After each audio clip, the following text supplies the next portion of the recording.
Okay. I am all set. So. I swear they keep lowering the volume of Roll20 music every single time. I swear to God. So. Our band of adventurers, the Talaria, have decided, as opposed to returning back to Mary-Libere, was to instead head to the Isle of Yanta to hopefully see what has become of Havelock's mother.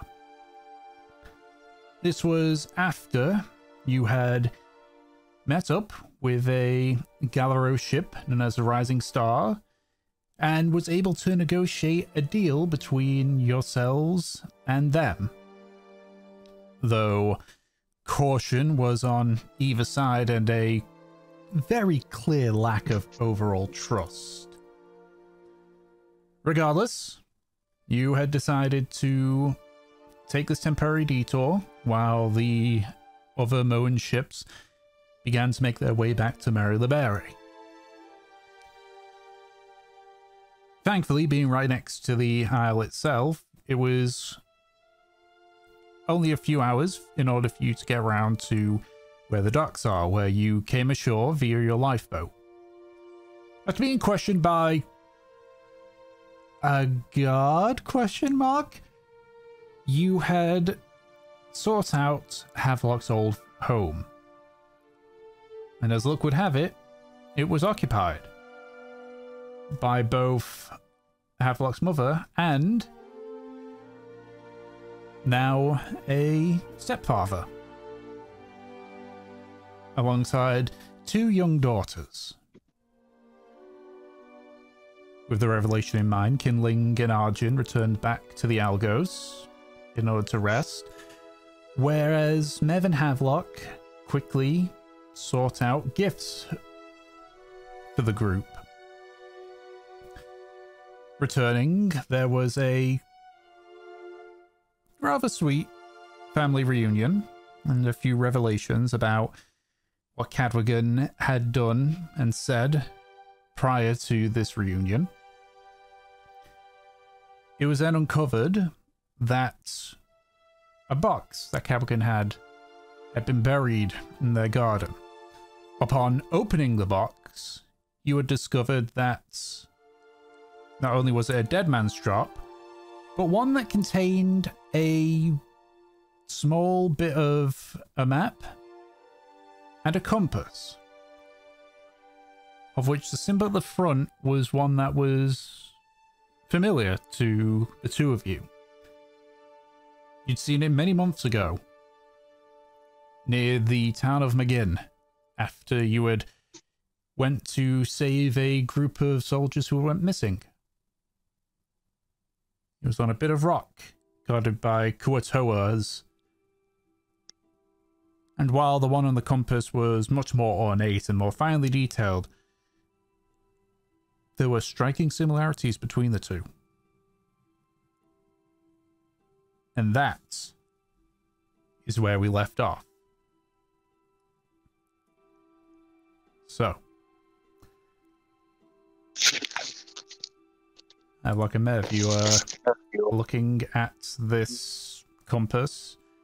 I say it is larger than the one that Havelock has. It is a reddish color, and it is much more fancy looking.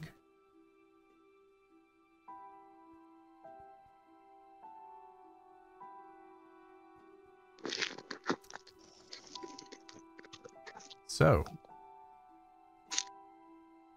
what do you do?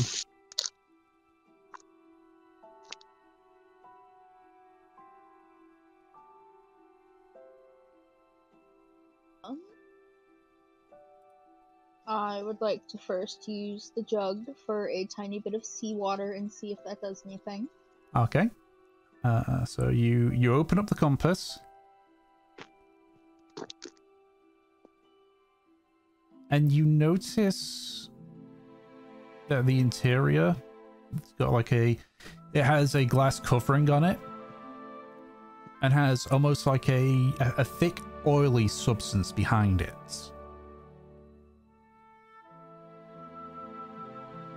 Can I give it a little swirl to see what it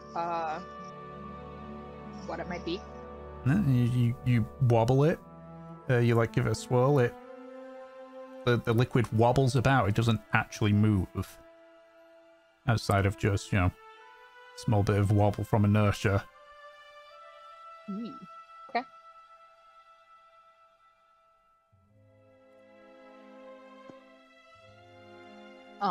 Is there anything like a small hole like the other one has where I can pour the seawater in? No, none at all.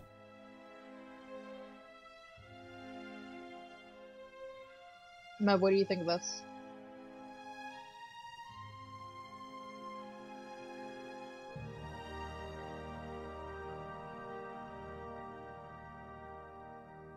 I think she's BRB.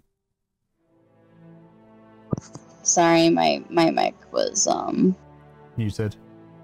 yeah.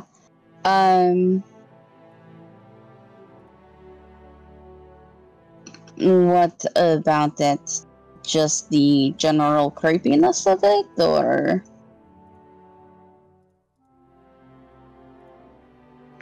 Weird liquid, but I mean, it is kind of creepy.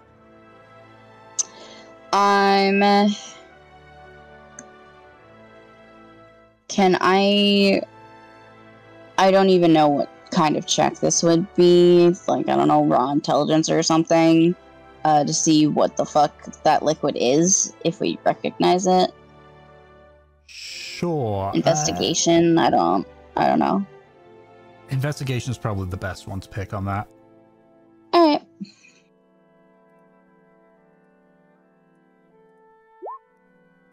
$18.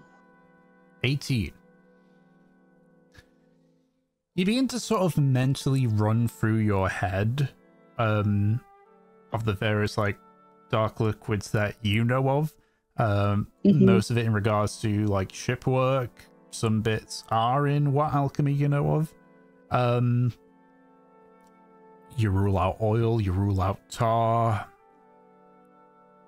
you rule out some various sort of like pus and such. Whatever this is, it's not a natural substance. Okay. And it's not a refined substance either.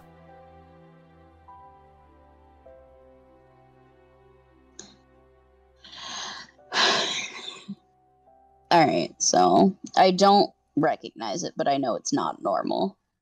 No. Like, in your travels, you haven't seen, like, a creature made out of this. You don't know of any liquids. Okay. Havelock's not dipped it in the seawater yet? You can't. There's no hole to pour the liquid in.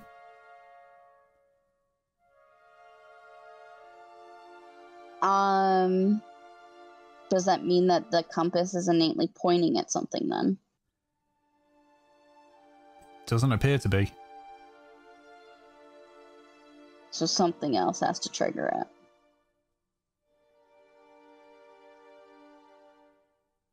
I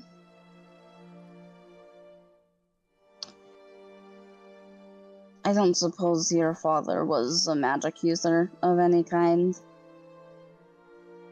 None that I knew of.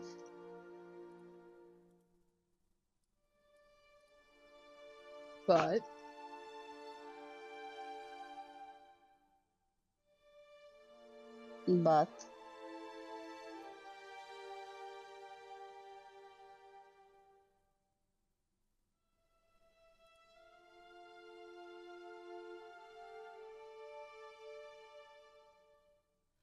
she stares at Havelock, like expecting more from that. hello? Hello. Is it working? Yes. Yeah. Fuck. He said, but maybe it needs something with blood, since his last trap did have a blood elemental. And this is oddly coagulated. I was thinking something similar.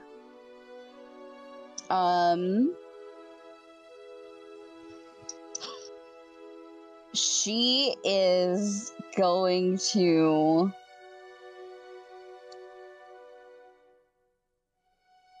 I had an idea, but I think it's a really bad idea, I know you had an considering idea. I hear everything. that smile in your voice. What's your I think idea? I think it's such a fucking bad idea. I'm not gonna do it. Tell me. I was gonna pour the troll's blood in. That'd be a really bad Aw, idea I because was if this fucking asking thing for a becomes knife. like a mental fucking Okay. yeah, no, I'm But going going back- to take out my stiletto and fucking... It looks like I'm gonna nick myself, and then I pause, and Mev takes Havelock's finger and nicks it. As you looked like you were going to nick yourself with it, Havelock looked just extremely disappointed. Right. Prick my fucking finger. Yeah, Okay. This guy's my issue. She pricks Havelock's finger and holds out the compass so that Havelock's blood like drips over it. Okay. Just Well, squeezing blood forward out of his finger like it's a ketchup packet. so first move, you take 1 point of piercing damage, Havelock. Okay. You put some of the blood onto the glass of the compass. Initially, nothing happens, but then you sort of notice the blood almost like flattens down onto the glass itself. Mm-hmm. Oh shit. So the blood's still there.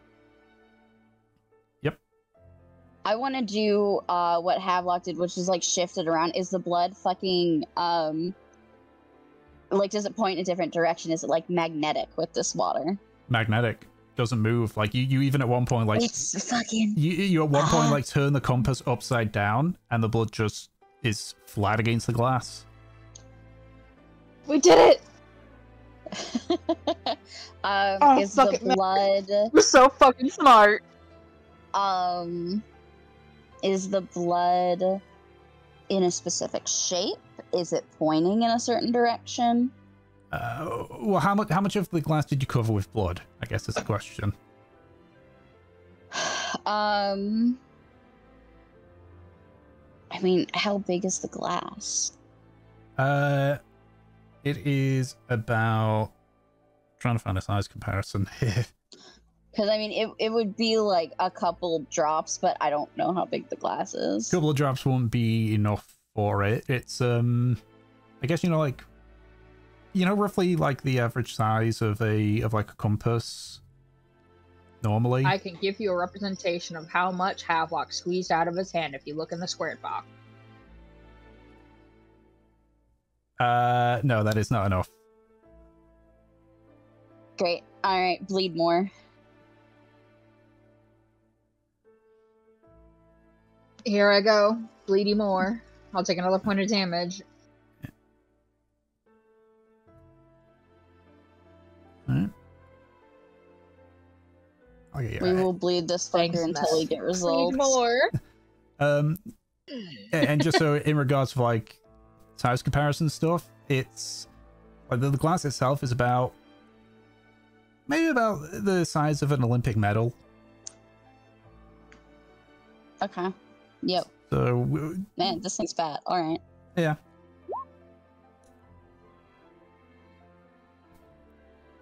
You put more blood onto it until eventually you cover the entire screen of it.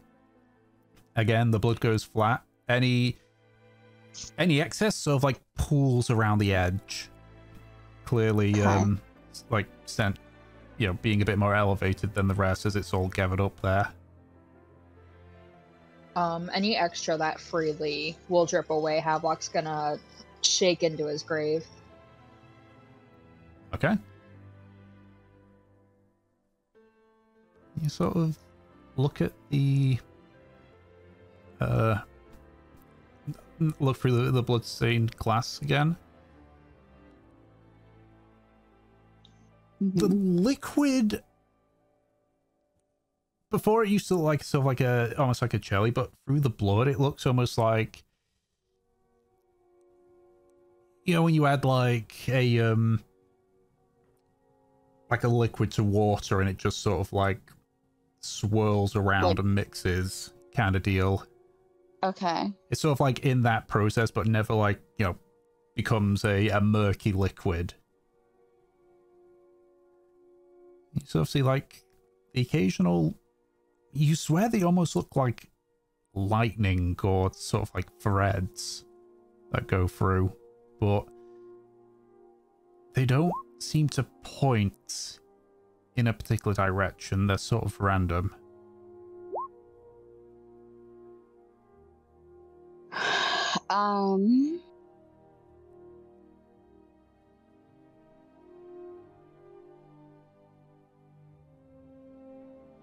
Lightning. Perhaps we have to wait for a storm. I mean, like with Kindling's fucking effigy. Let me see the map. I haven't touched anything with that book, but here's the map. Okay. Yeah, I was gonna check out the map. Alright. Well, as you do this, Havelock, as you're sort of like just observing the compass, you feel a bit of heat coming from the bag, like from your bag. I'm gonna feel around in my bag and take out what is slightly burning. The other compass. it's the compass that functions on seawater. Oh, look it. The brothers are reunited. He's gonna tap the sides together. As you bring it closer, the heat increases immensely.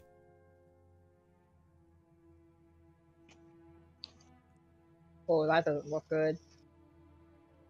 Am I being burned by this, or is it like a hot Pop-Tart? You stop yourself before it gets to the point of burning.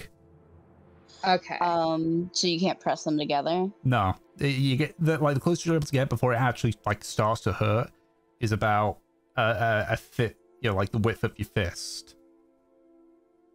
Okay. Mev, is this light enough for you to maneuver? Yeah, definitely. You mean like psychically? Yeah, of course. Yeah. Yeah, and I will I can telekinetically put them together without touching it. Okay. Can't wait for us to release the fucking blue light. Everyone's dead. The heat from the seawater compass once again like increases immensely as you move it closer to the point where it actually starts glowing red hot. Okay. You put it together, and I assume you've got them like on the ground next to each other, yeah? They're floating in the air next to each other. Yeah. All you can see is just the two next to each other, with the sea salt one, the seawater one being just red hot. I'm gonna pour some seawater on the seawater one. Evaporates. See if it can maybe cool it down. Evaporates instantly. There, you have to like quickly whip your hand away. Does it look like the blood compass is having any reaction? No. Outside of it, you know, glowing from, glowing slightly from the compass.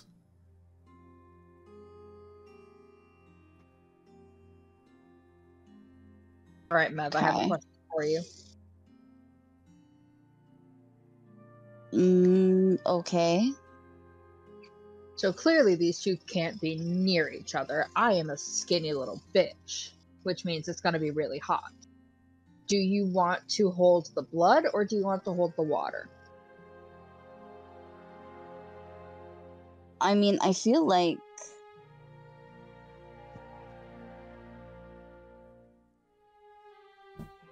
I don't know. I feel like they're supposed to be together. Cadwgan doesn't strike me as someone that would pussy out because of a burn. No, he wouldn't pussy out because of a burn. But there's a third. I know there's a third. I just don't know where the third might be hiding.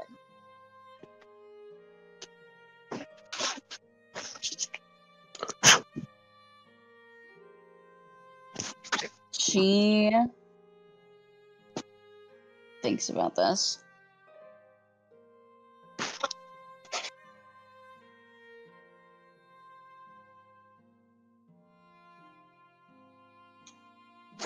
I'll take the blood one. We don't know what it means quite yet.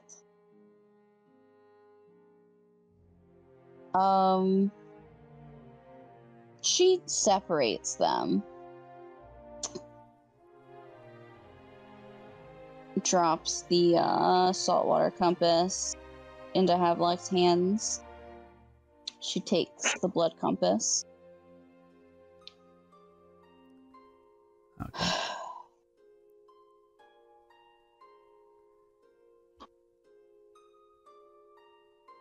Perhaps the streaks mean something. Maybe it's waterways, pathways. Maybe it's following constellations. Actually, in the shape that it's making in the blood, I think that's a really good idea. Actually, Havelock. You. Fucking. Does this match any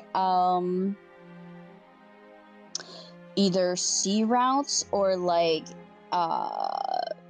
rivers that go into the continent or whatever? Make a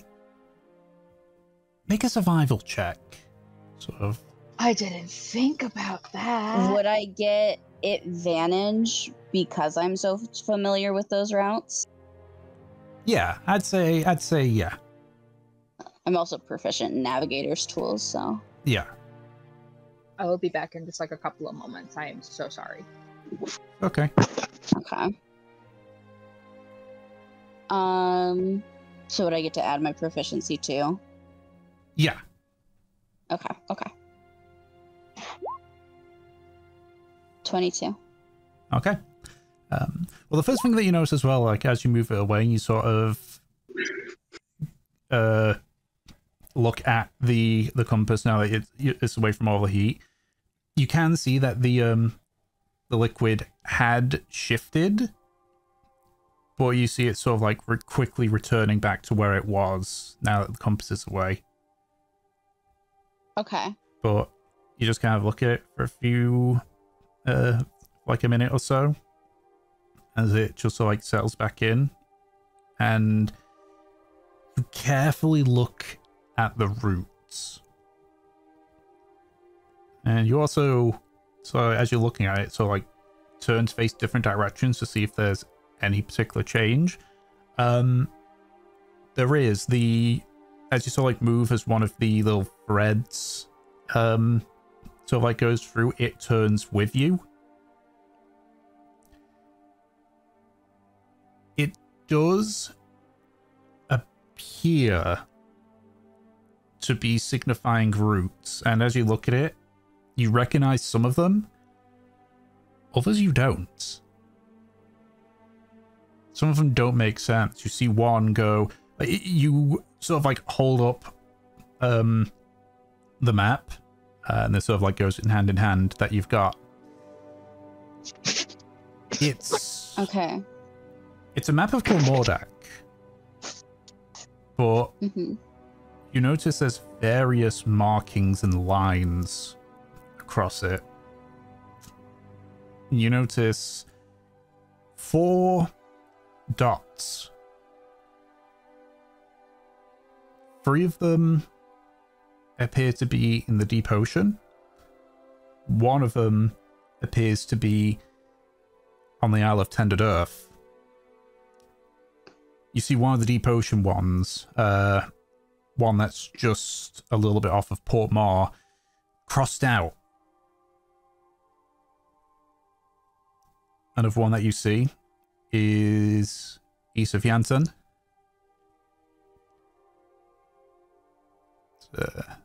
Another one you see is actually north, just past the Isle of Tended Earth, between it and the Isle of the Lungs Bane.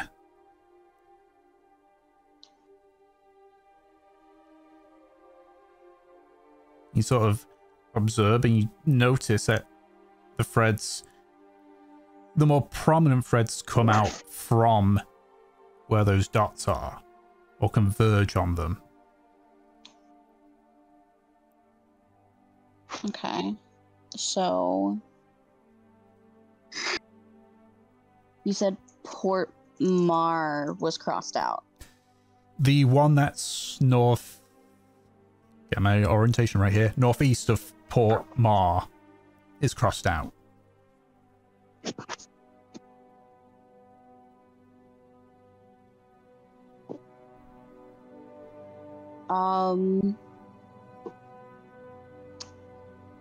Okay. So northeast of Port Mar. The next one is near the Isle of Tended Earth. Yep, so there's one that's directly on the Isle of Tended Earth, and then there's another one north of it, in the sea between it and the Isle of Lungs Bane.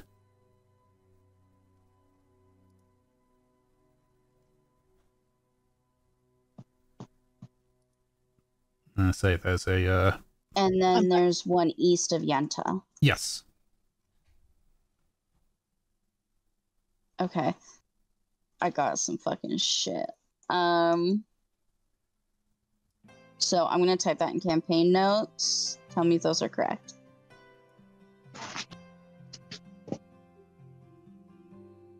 Yep. Awesome. Okay, yeah. Yeah, Mev is looking at the compass and how it kind of spiders out. And she looks at the map and things start to kind of click together in her head. She looks over at Havelock. She says, "These are routes. These are waterways."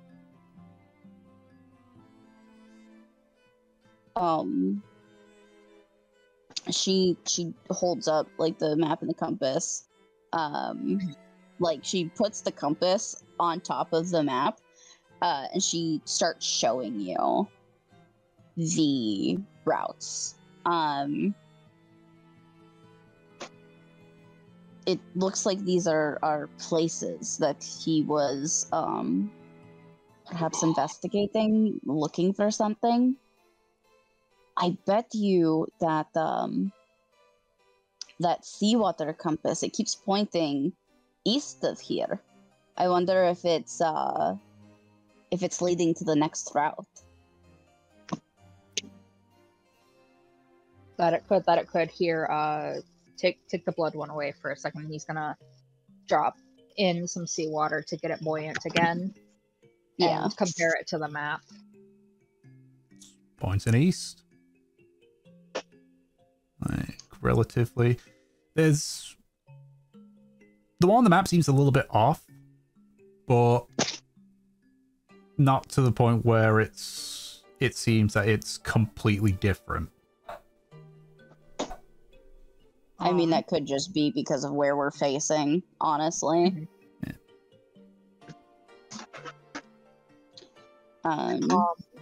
Do Mhm. I have any memory of more eastward places that Cadwgan might have frequented with the crew when the Ruby's Wrath was still around?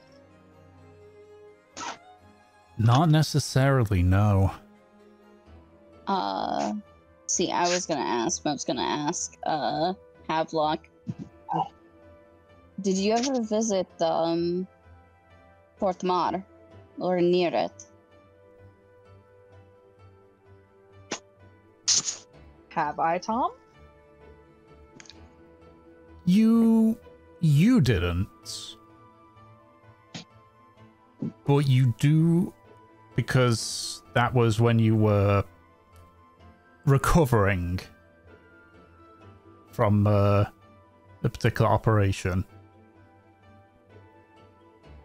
But you know that Cadwgan set out from... I need to get the name of the town again. Where is the map? There's the map. It's the map. Hey ho. Remember you were left at Fothran. And it was actually a few weeks, actually, before Cadwgan came back.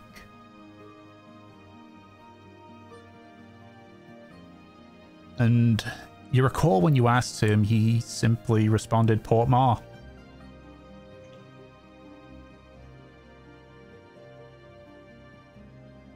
I will relay this information to Mev. I mean, it's kind of weird, but hey, I got to fucking sleep for like a couple weeks straight. It was great. You got to sleep because you were recovering from a bullshit operation. She I still got to was sleep. the map.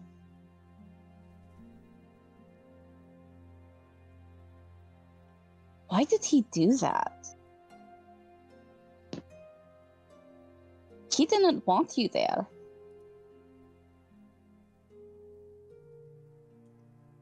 Yeah, Bev looks back at Havelock. I mean, obviously Cadwgan was a fucked up dude. More than fucked up. And this could just be a coincidence, but I don't think it is. Cadwgan would have wanted you to suffer. He wouldn't have let you just go somewhere else to recover.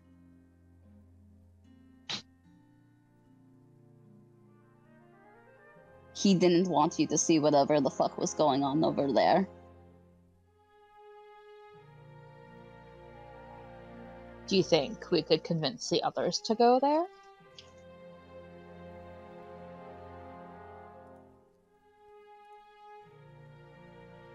I think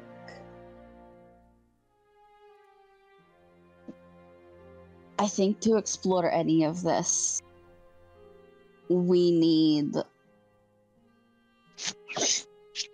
a proper ship.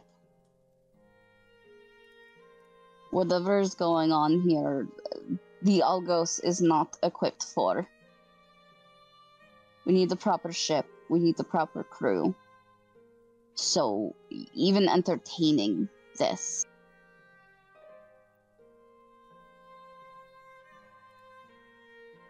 it's going to be a while.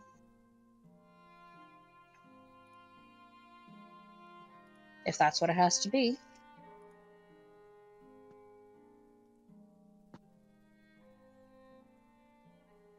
You got a bad feeling about all this, Mev? I'm getting a bad feeling about all this. I've had a bad fucking feeling since the very beginning. The only reason I'm entertaining any of this is because you want to seek it out.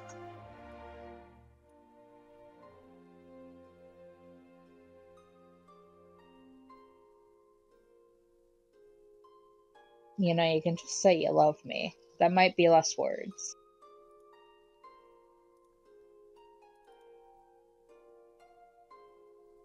I think it would diminish the point.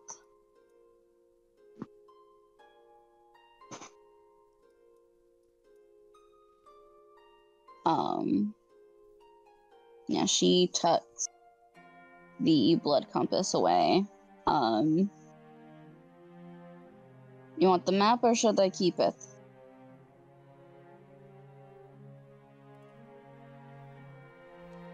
You can hold on to the map for now. Alright. Yeah, she tucks that away. She looks back at the dead man's drop. I don't want to leave this here. I don't know if we just narrowly avoided whatever fucking trap it triggered.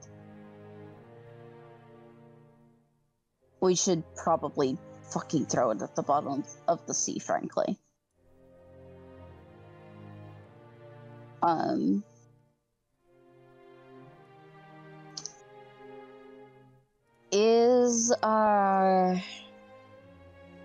What is his name? I can't remember. Ferry. Perry? Ferry. Ferry, yes, thank you. Is Ferry still there? He's just been watching, like, silently. Yeah, so he's been kind of overhearing us. He looks over at Ferry. She looks at Havelock, and you feel that connection. I don't think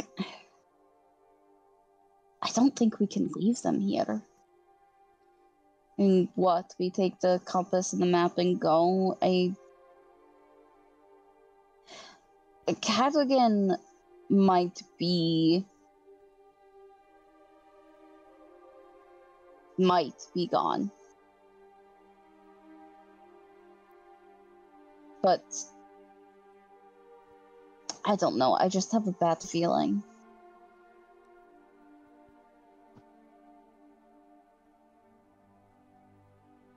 I'm honestly quite worried that whatever the hell Kindling had going on is going to follow us here.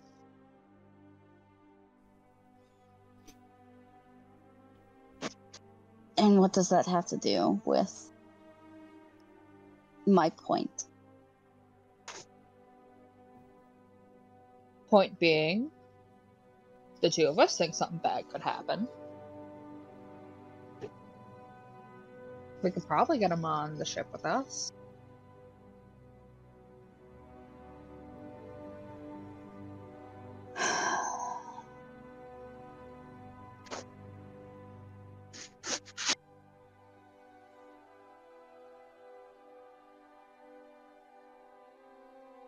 It's hard to convince someone to just leave their home. I mean, she says she hasn't left all this time because of Cadwgan's threat. But I would think it's a little more than that.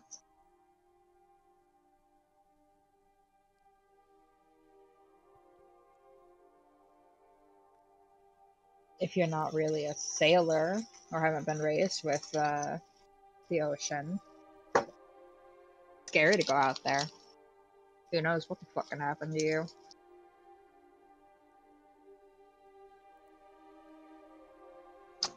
Mev looks at you with not so much understanding, but recognition. Out of all people, Mev knows what can happen to you on the seas.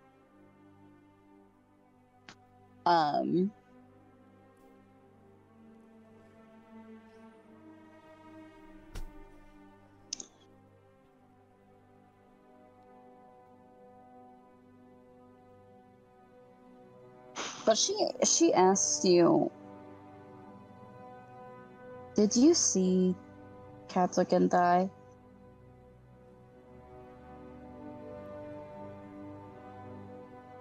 No, I was attempting not to be crushed by tentacles and drown, along with the rest of the crew. wasn't exactly given the chance to sit there and scour the wreckage either. So you don't actually know.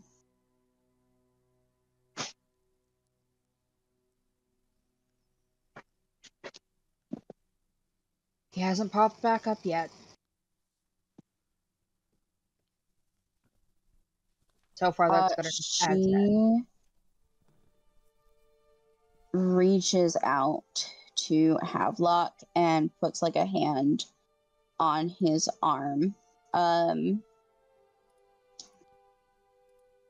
going to cast Find Kin.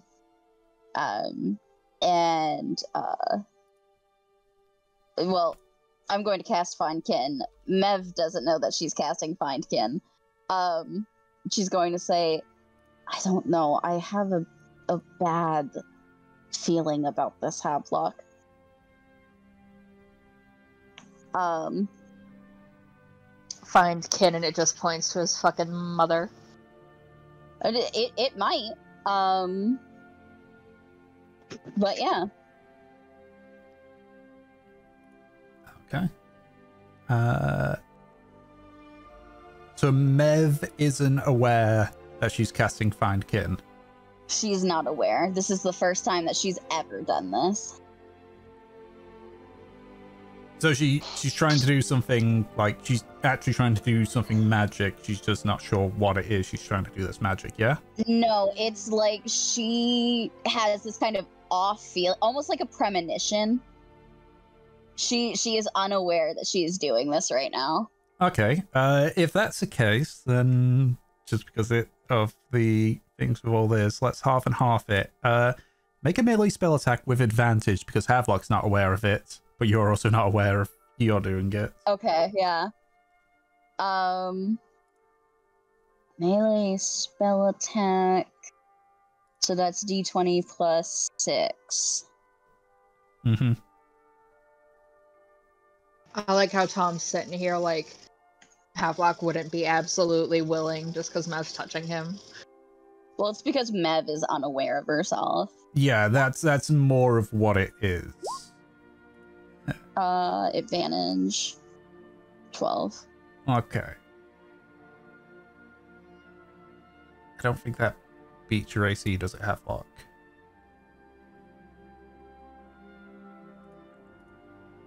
Depends on if Havelock has fucking armor or not. Basically, yeah, that's the question. Like, do you have armor, Havelock? Like, are you wearing Havelock at this? Are you wearing Havelock at this moment? Are you wearing armor at this moment?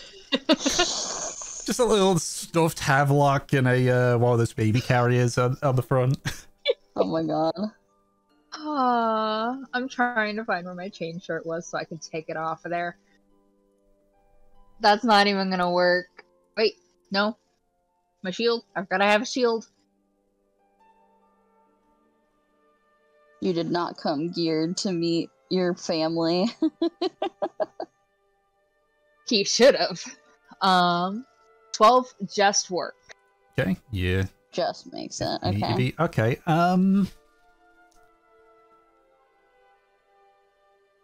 what's that? I gotta do some out of the here, just bear with me.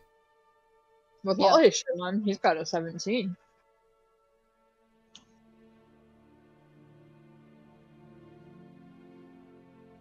Roll a Plus D. his dex. Yeah. Yep. Goddamn. Okay. Yeah, let's do this. Roll a D12 for me, Mev. D12. Surprised that Havelock has that much family. Granted, I bet that Cadwgan has fucked more people. Unfortunately. 8. 8.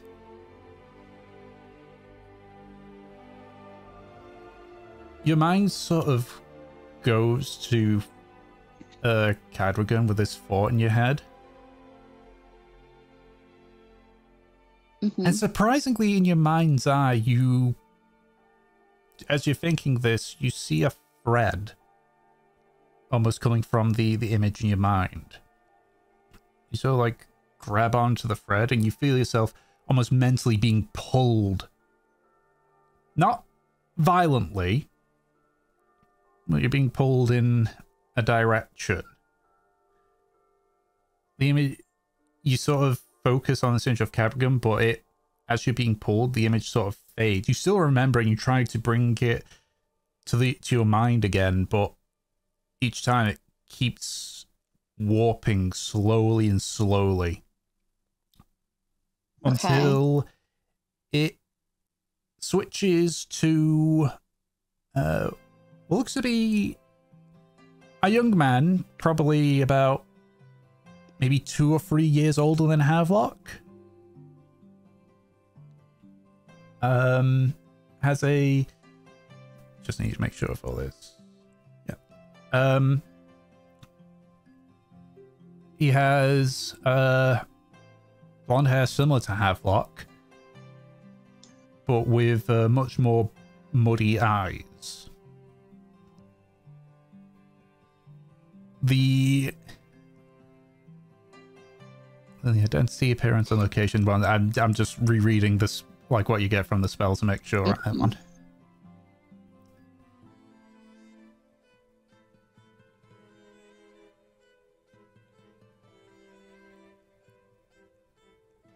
The name comes by as Ganahad. And the location... Can you spell that?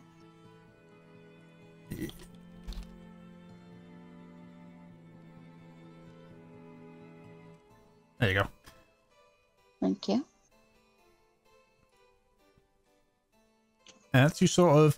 It's not something like you're so much like being forced to think of this, but more just it's sort of like an innate curiosity almost. And then you realize you sort of like, you just look, it's like you begin to wonder about this person. Then Trome, the city of Trome, Northern Karmora. You sort of like blink, shake your head slightly, and your mind's back to normal. Fucking... Yeah, Mev... I think she touches you, Havelock, and, you don't see any of this, but her eyes glass over like they do when she's having visions.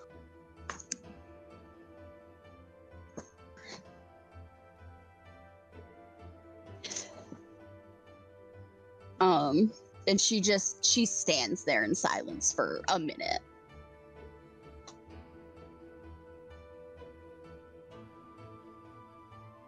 I gave you the bag. I didn't take anything out of it except for the box. I don't know. Not right now. I'm currently in the middle of the game.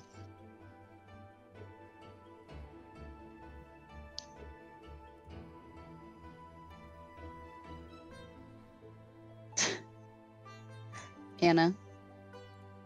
Hello? Do you need me to repeat what I said? Yes, please. I was being talked to. Alright.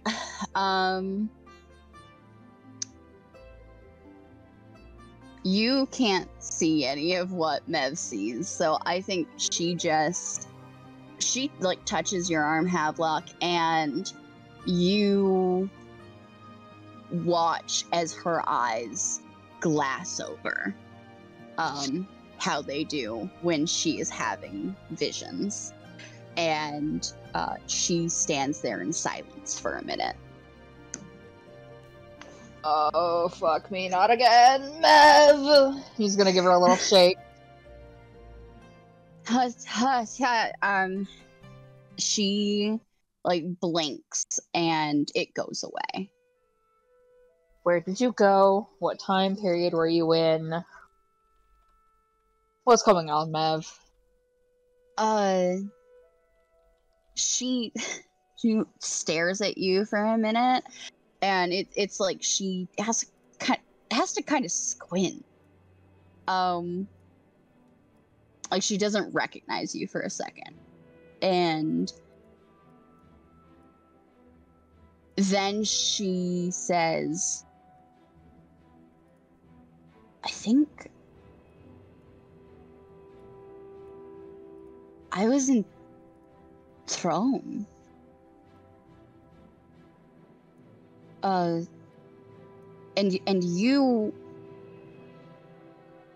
it wasn't you, but you were there.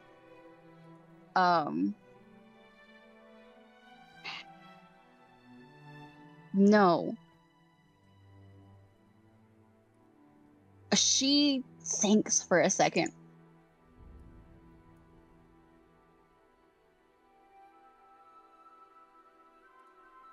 Galahad. His name was Galahad.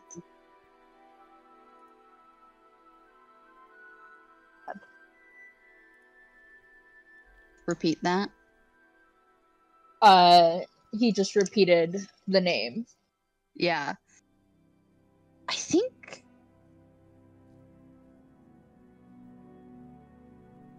you might have another brother. Or a brother.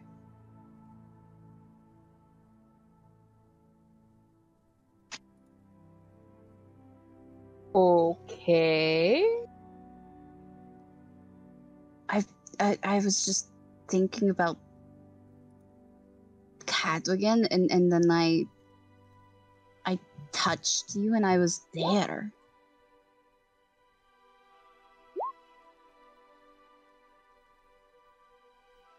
Do we need to try this again?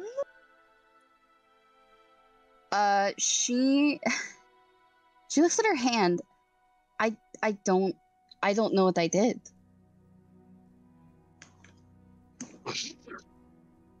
He's gonna take her hand and place it to his chest. Start thinking. Start thinking.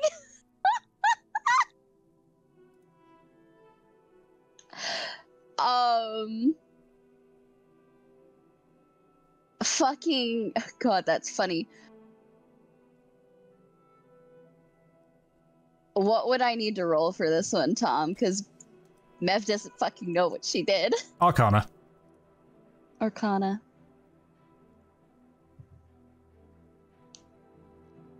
History.com!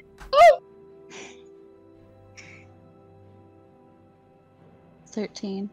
It's definitely messy in how you find the little mote of power again and try to like will it to do something. Because you sort of, because essentially Mev had subconsciously reached out to it when she was doing it. Now she's actively trying to. But you're just able to make it work. All right. Now I cast Findkin again. Okay. Obviously willing, so yeah, go ahead and roll another d12 for me. 7. 7.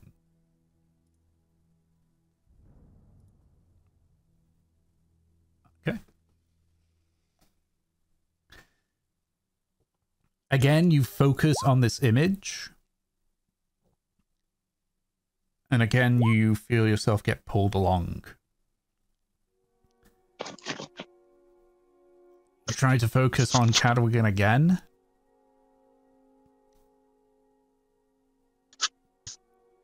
But again, the image morphs.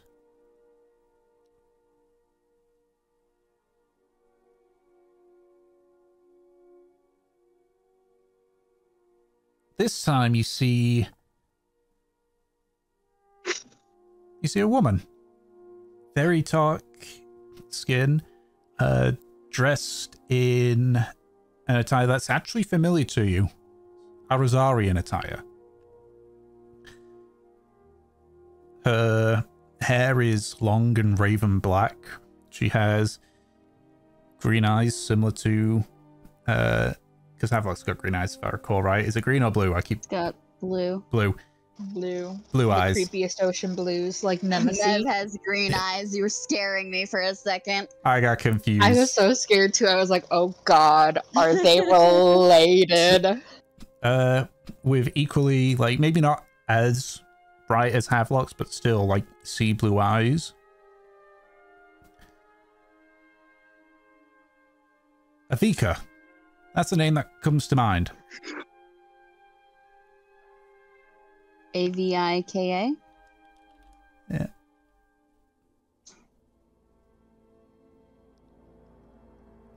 Yep. And okay. I gotta open up another document here. Because I forgot. Oh, yeah. I'm glad you had this prepared.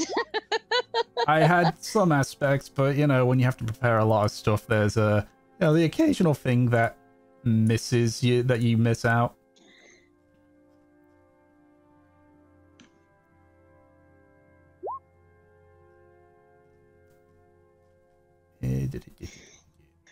Fucking.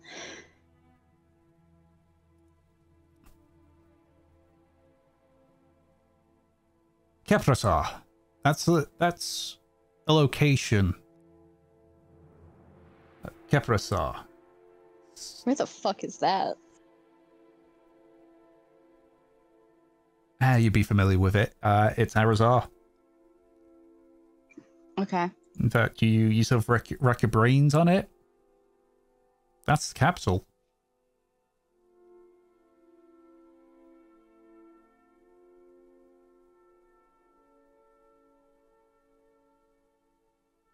Okay.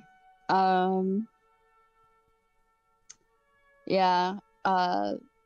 Mev, like, you put her hand on your chest and basically tell her to, like, get to fucking work. And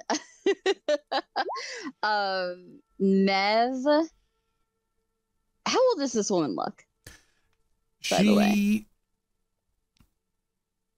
She looks maybe in her mid-teens. Okay. So yeah, Mev is like kind of like, what the fuck, Havelock, but she tries, and you see, like, after a moment again that fog in her eyes as she goes somewhere else. And after a minute, she blinks.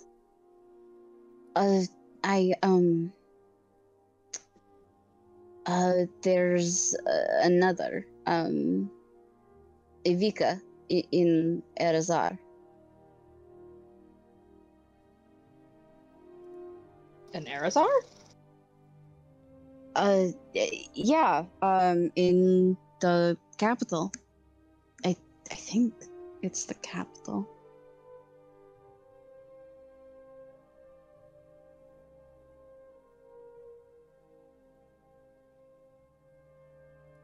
So that's 2.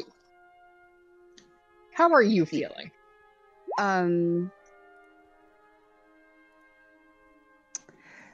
A little disoriented. I don't know if I could do that again right now. That's fair. That's fine. I don't want you doing it again right now anyways.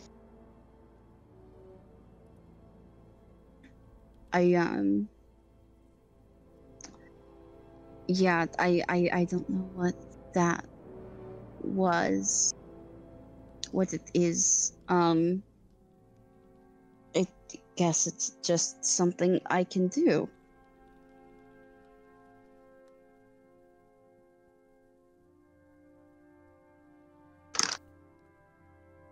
I don't think there's anything you can't do at this point, Mev. I can't make things.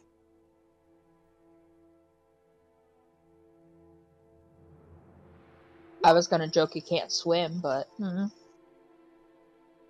Yeah, I can't do that either, Havelock, thank you. You're welcome. You want a drink?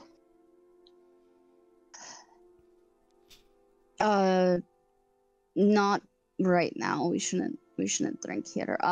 She takes her hand away, and looks at Fairy. Can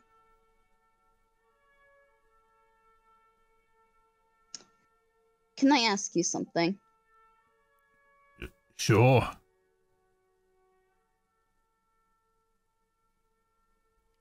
I want to ask you this before I go presenting any other ideas to anyone else. Alright, I'm all ears.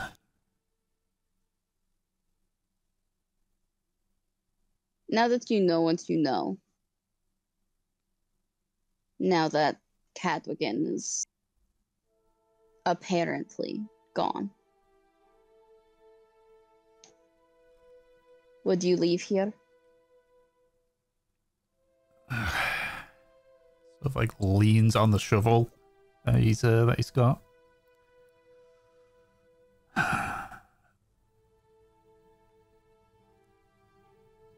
That's a difficult question. Question that's got a lot of question latched onto it. I mean, where are you thinking? Like back to your city? Or to the mainland?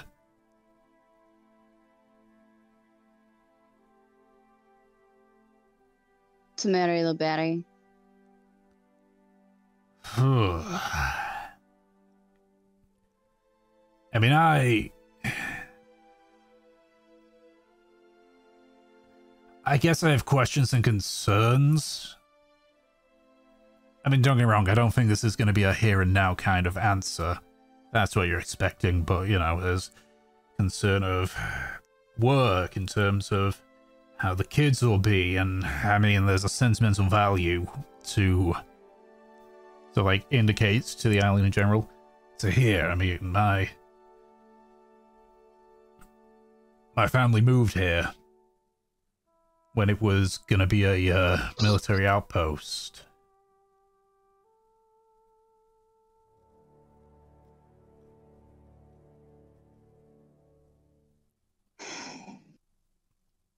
I'm not too sure about armor, though.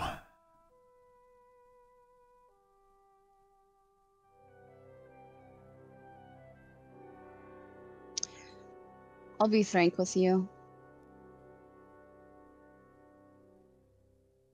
I'm not entirely convinced of Cadwgan's demise. And I do not want to leave you and your wife and children here in a position where, if we happen to be wrong, you will die.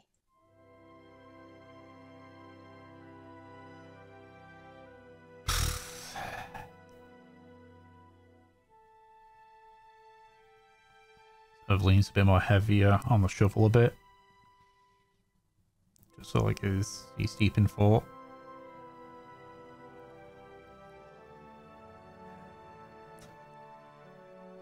How... Marry the Berry will also give the girls more opportunities as they grow. They can have an education. Good work there.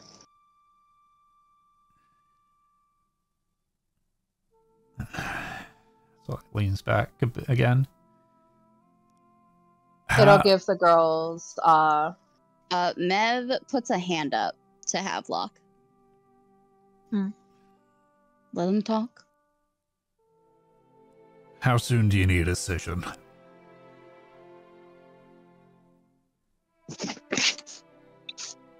We can't stay here long, but we don't mind waiting a couple days.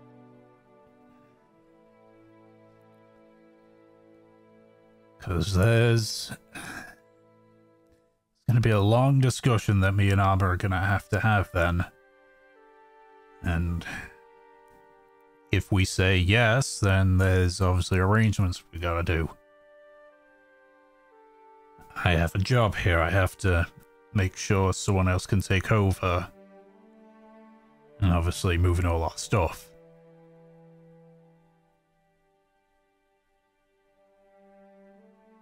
We can assist wherever need be. Wherever you decide.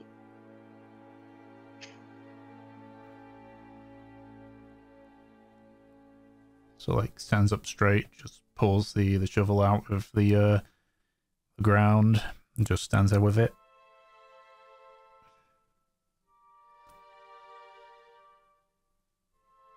Just give us some space and some time. I'll have a chat with Armor and we'll make a decision then.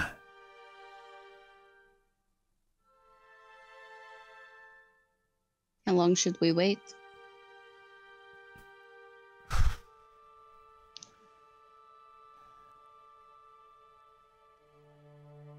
Ask again a day from now.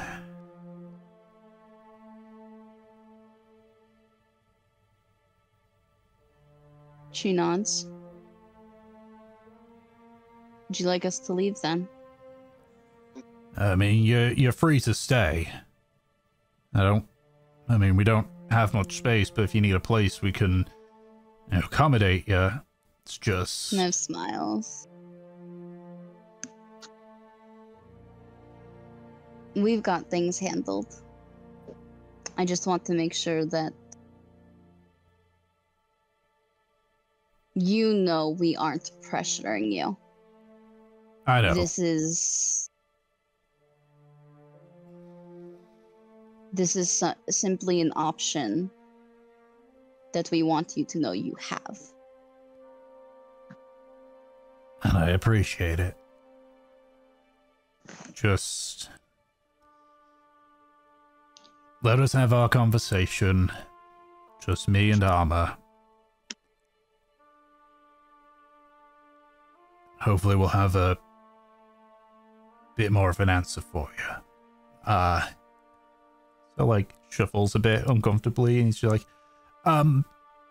that said, I wouldn't be against it if while we're having this you can look after my daughters just for that time.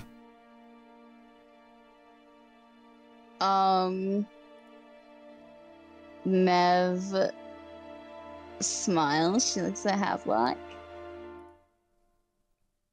You wouldn't mind doing that, right?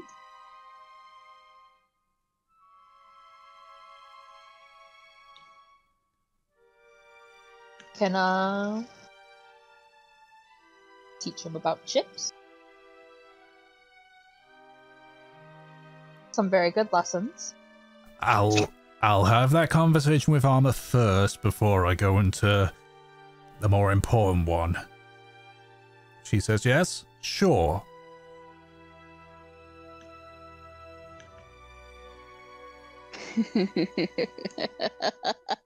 Oh boy, these two with fucking children. Yeah. Mev nods.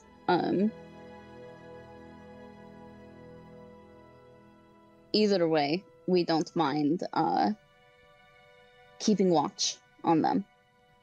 Alright, if that's the case then, if you just come by tomorrow,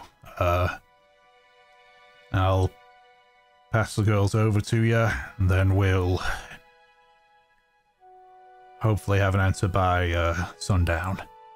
Hopefully. Sounds good. She looks back at the dead man's drop. I think we're gonna go for now, though. Dispose of this. Hope you do a better job than I did.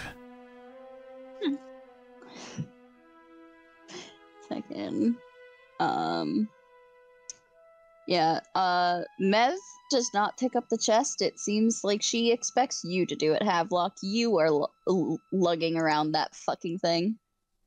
Havelock happily picks it up. He's going to dive it into the sea. Fuck this chest. Fucking... It has beef with my stepfather. Yeah, and I think we're gonna go. Arjun and Kindling are already back on the boat. Yep. What Okay, have you then- boys been doing? Well, just right before that, I was gonna say, I think, like, on the way back with, like, the rowboat and everything, we will drop it in the middle of the fucking sea. Oh, Havelock was gonna personally take it down there and fill it with sand. Fill it with sand. It was Yeah. complaining it only had 2 things inside of it. Now it's just got sand. Now it's just got sand. Okay.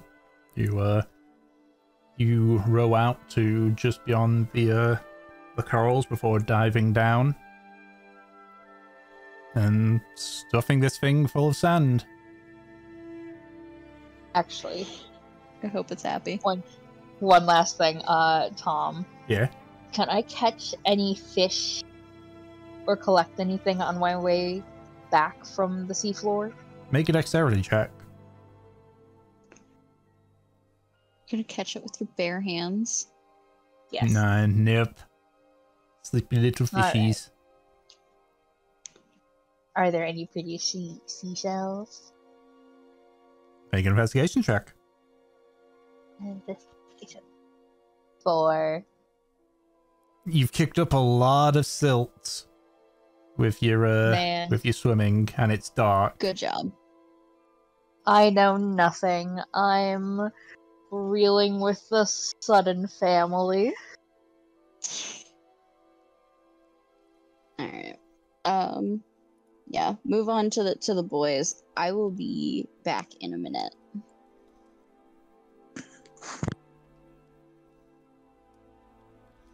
Alright.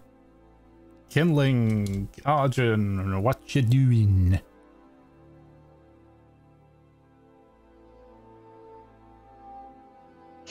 Arjun has just been kicking back. He's probably cleaning his room. Alright, and Kindling is typing. Let's see what he's doing.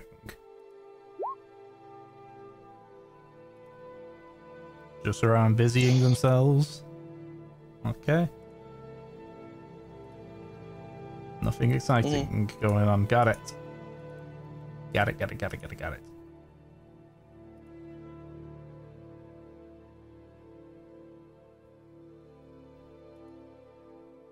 I mean, it went well until it didn't.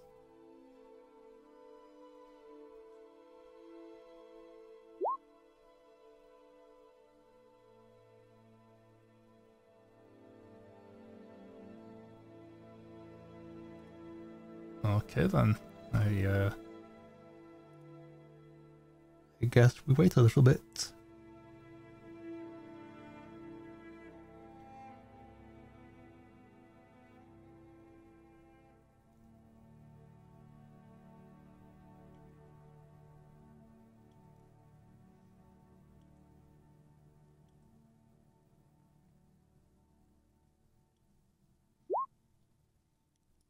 So,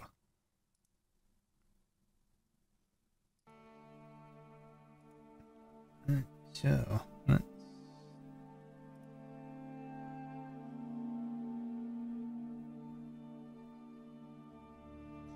man, for some reason my concept of time has been knocked well out of whack right now. So I'm about to say, like, aren't we actually at the time where we normally have a break? But that's half an hour from now, isn't it?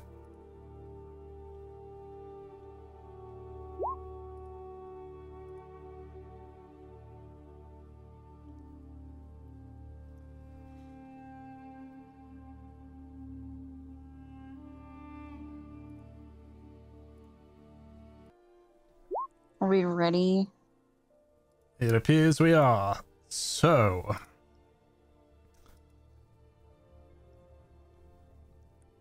Havelock and Mev, eventually you make it back to the Algos and climb aboard. A lot of the crew are just at this point just lounging about and waiting. Isn't it nice that they get to relax? First thought was lazy assholes. There's deck to be swabbed. There's things that need to be dusted. Oh if you my have time God. to lean, you Do have you time to know clean. how much we have been moving around? Let these guys have a break. The Cadwgan is speaking. Oh my God. Fucking. So, what time is it? The sun's just about to dip onto the horizon.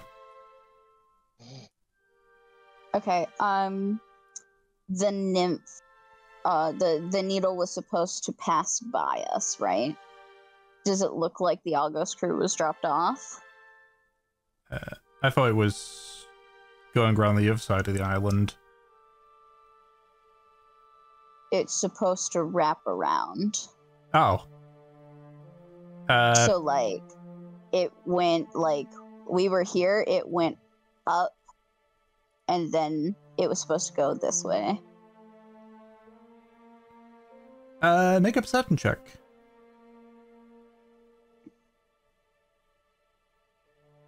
A perception check to see if the crew is here? To see if you can see the needle. Okay. 7. It's difficult to tell. There doesn't appear to be much in the way of crew. Like crew changes at all. I mean, I'll just ask Bali if the needle fucking showed up. What was like? We saw a ship. Might have been the needle, but it kept its distance. But again, if it was a needle, I don't think it got the memo that we were here.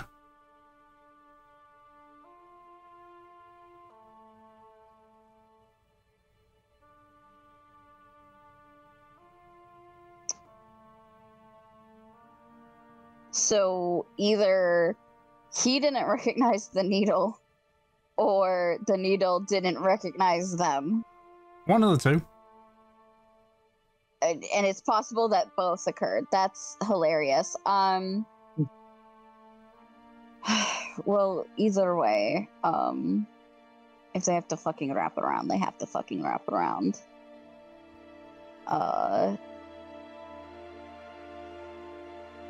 God, names are escaping me. Mama and Von Ren will tell them where we are if they missed us.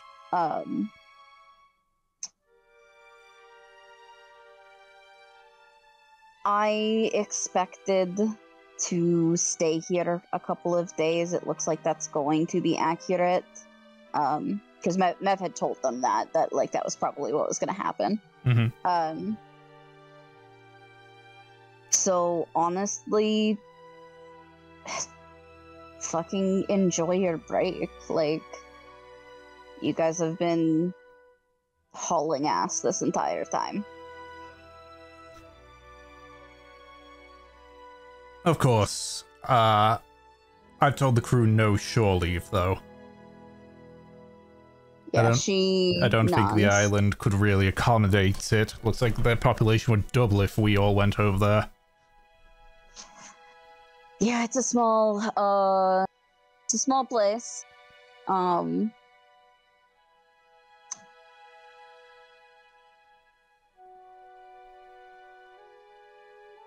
We might be picking up a couple people here.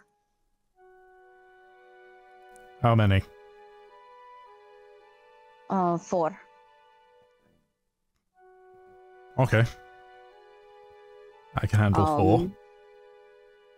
Nothing is set in stone yet. I'll have a proper answer by tomorrow sundown. We might be bringing 2 of them here to just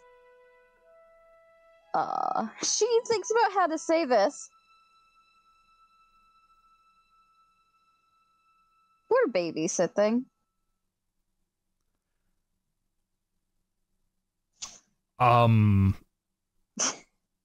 Not you, but Havelock and I. No, I completely understand that, but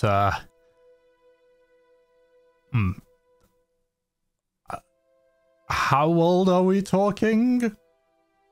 Oh gosh, how old are they? Fucking.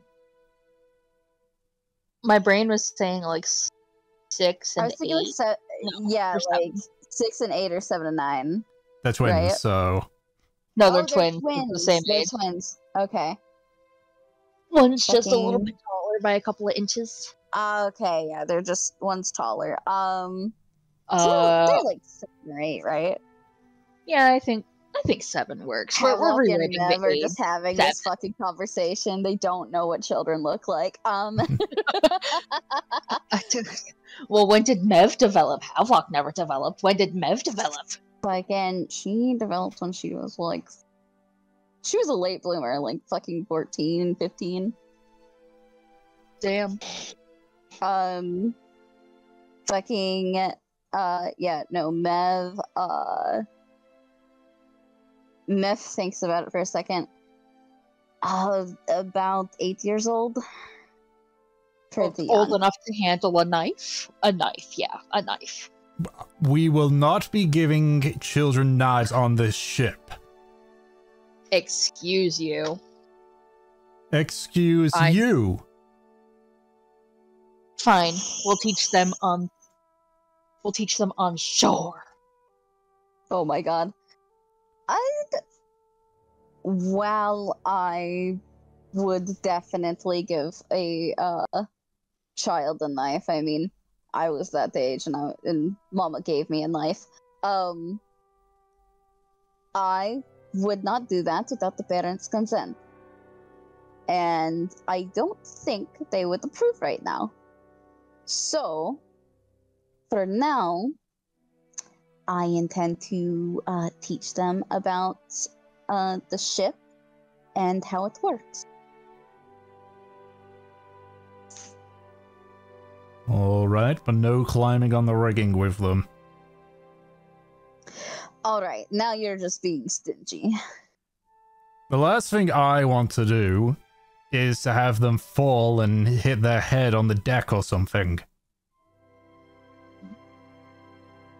Havelock just waves. Paladin.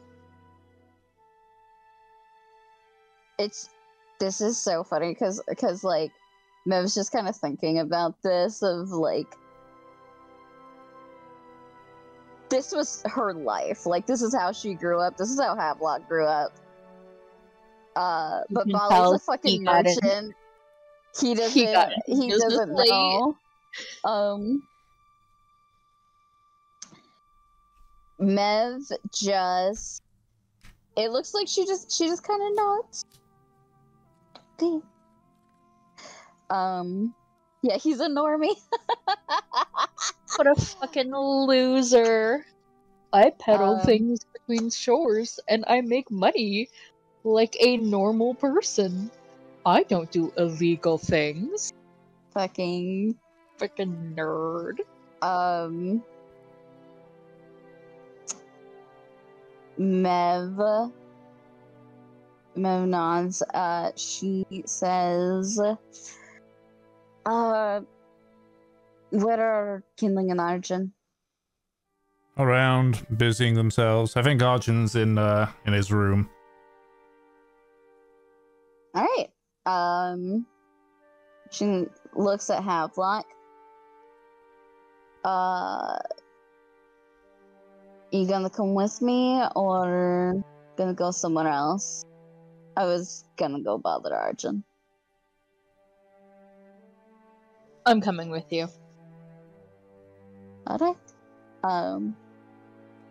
Yeah, we will go bother Arjun. She like knocks on the cabin door. Arjun. Arjun opens the door. His room is immaculate. You open the door and Mev's got like this big grin, hands on her hips. Your favorite people are back. Welcome back. How did it go? I mean, I think it went surprisingly well. She looks at Havelock. Trusted enough to watch my little sisters tomorrow. You want to teach them how to fish?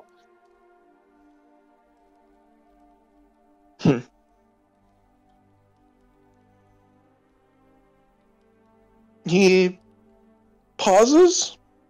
After a moment, he just says, I don't know. I'm not very good with children. Alright, you're great with Mev, and she's like, just turned 18. Oh my god. Mev fucking, like, thwacks you over the fucking head. What the fuck? Shut the fuck up. She looks at Arjun. We're not expecting anything out of you. We were asked to spend some time with them while their parents discuss things.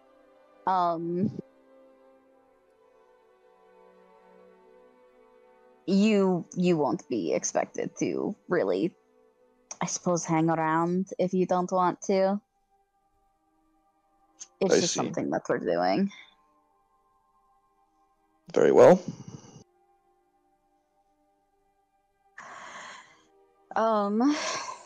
We also found a couple things. We found another dead man's drop, if you know what those are. You say you found another one. Yeah, we encountered one before. It almost took my fucking hand. He winces. Yeah, she nods and she holds up her hand. Obviously you saw her kind of recovering from it, with all the bandages, all the healing. She's got like this thin white scar, on her wrist now. And she says, courtesy of Havelock's father.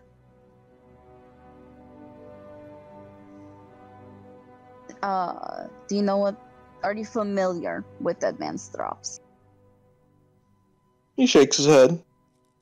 I've heard rumors about them, but I don't know if any of it is true. What have you heard?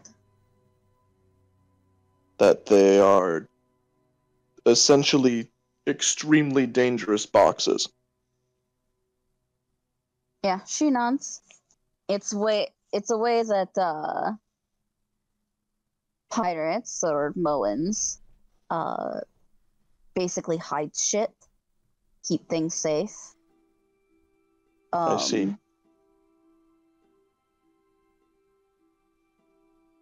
We keep them in these very specific boxes that are fucking booby-trapped to the hells.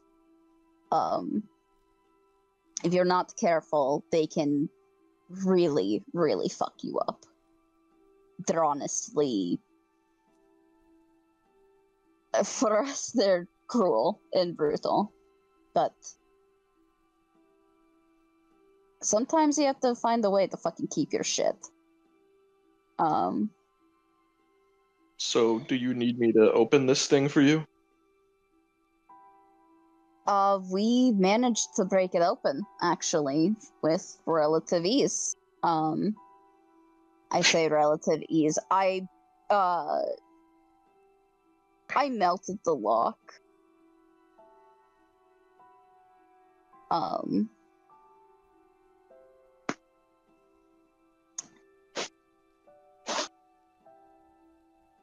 She looks at Havelock, kind of silently asking, like, do you want to show Arjun what we found? Wow, silently asking and not pinging in my head. Can you read the fucking room, or do I need in your head? He just nods. Cool. Yeah, Mev takes out the map and the compass. Shows it to Arjun. These are what was inside. Havelock's dad was looking into something. Possibly searching for some sort of treasure. Is there anything I recognize? Nope. Oh, okay. I've never seen anything like it before. We have. We encountered this symbol, and I believe it's on the compass. Yeah, it's on like the lid of it. Yeah, she taps the lid of the compass. We saw this sigil back near Toe, Nagin. We were in the mountains, and we were looking for a couple people that were accosted by Kuatoa. They had this sigil. I'm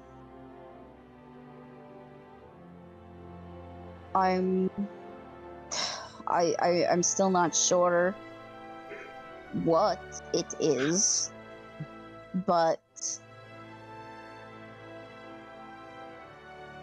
apparently they're connected somehow.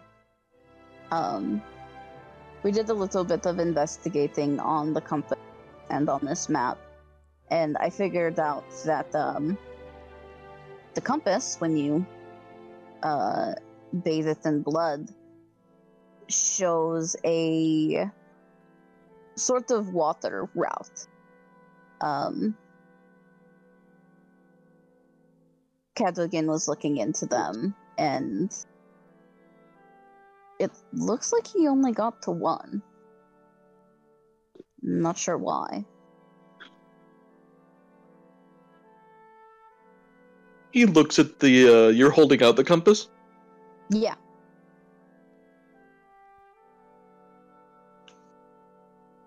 That's ominous. Yeah, it is.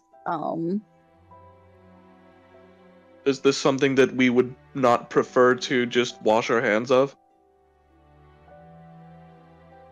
Yeah, we kind of brought that up.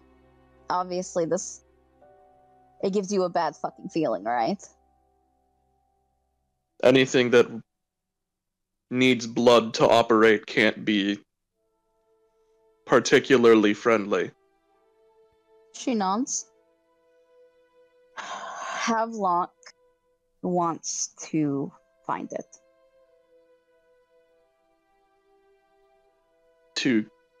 He looks over at Havelock and he's like, to keep it out of the wrong hands. And he raises an eyebrow, like, what is the end goal here, buddy? I just want to see what was so important to him. We can destroy whatever the fuck it is. I don't care. I just want to know.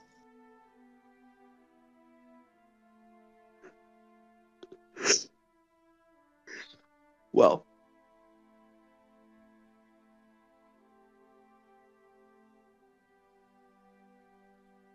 It's interesting, I suppose.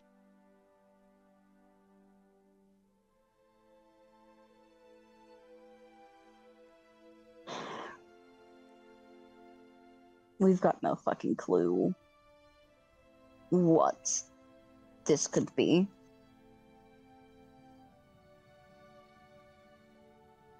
honestly, for all we know,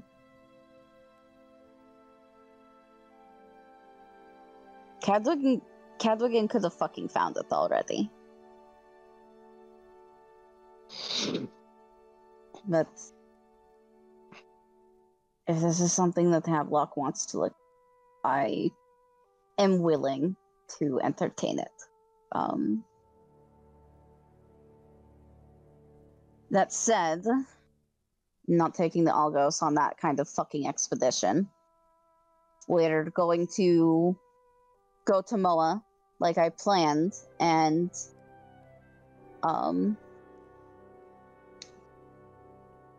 do what I said. We are not going to put my a pin mind's in it. not changed. Yes.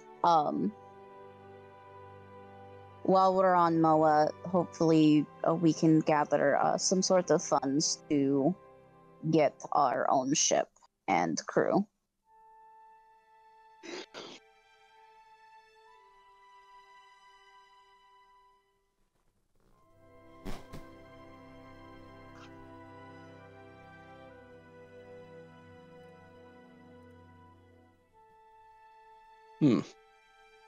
Well, I suppose.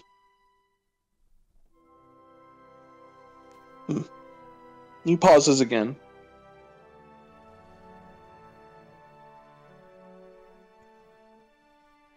How likely is it that you think you could pull together what is needed to get an entire ship and crew after the Algos leaves?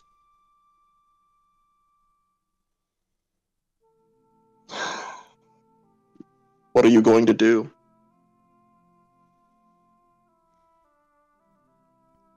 If it was just getting ferried back to Komordak, that would be something terribly easy on Moa. Most people can just hitch a fucking ride for work, but having an actual crew, an actual ship, lots of people are looking for that on Moa. I mean, sailing is our entire fucking lives.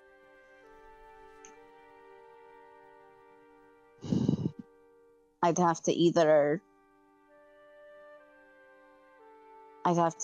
convince my mother to let me have the nymph, or I would need to convince a lot of other people that I'm right for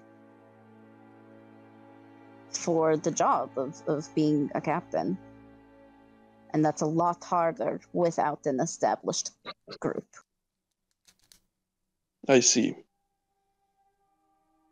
I expect that this is something that would take a lot of time.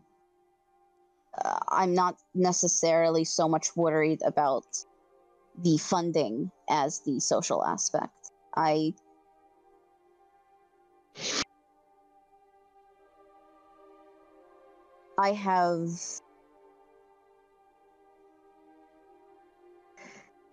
don't have money, but I have resources. And most Moans are willing to trade not in coin, but in information, work, whatever they deem valuable.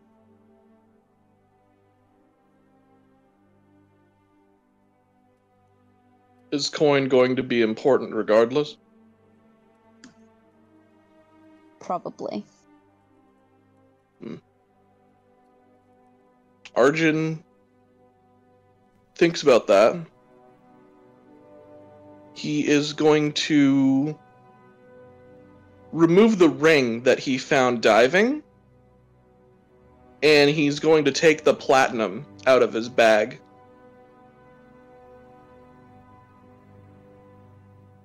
It's not much, but it's a start. Nev watches Arjun do this, She looks a little surprised. You don't have to do that. I'm part of your crew.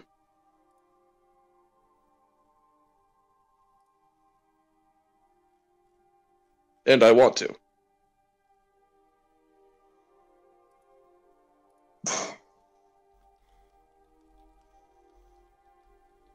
Does that mean you agree to this possible suicidal expedition?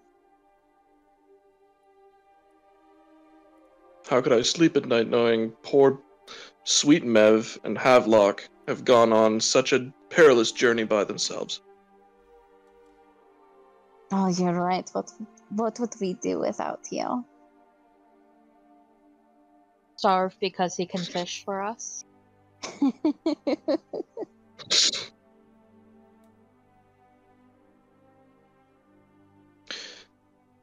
For the record, Havelock, and he looks over at Havelock. You and I could probably make a killing off of dredging, considering you can breathe underwater. Is this an offer? I could teach you. Then I'd be happy to learn. Okay.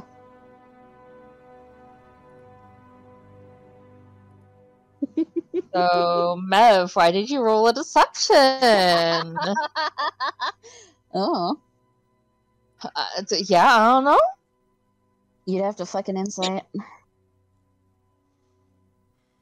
Do I get advantage because I know you? Nope.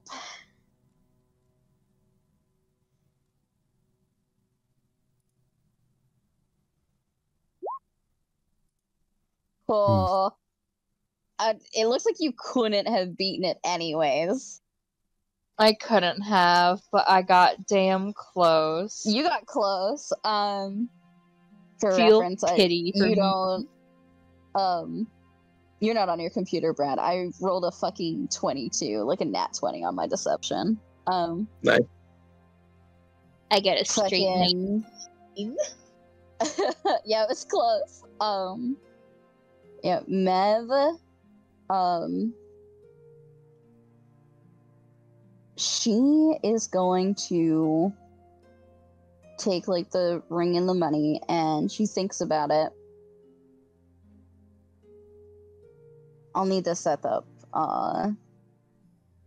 some sort of group fund, I guess.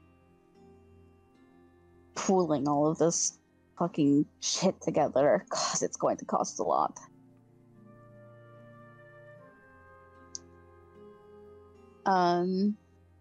How much is that? I think I have 9 platinum? Tom, remind me? Let me look on your character sheets.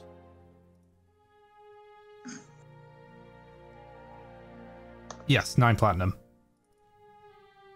Okay. So that's not a crazy amount, but that's like, what, 45 gold? If it's based on 5 gold?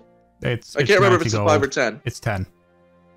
Okay, so it's 90 gold. Yeah, everything except Plus, Electrum uses the Plus 10 a magic equals- ring, so like that can probably sell for pretty decent. I'm just collecting all of this. I'm going to put down, just because I want us to be able to afford stuff, I'm gonna put down 40 plat. You see Mev like take out her own coin purse and start like moving things around. She puts a fuck ton of platinum in there.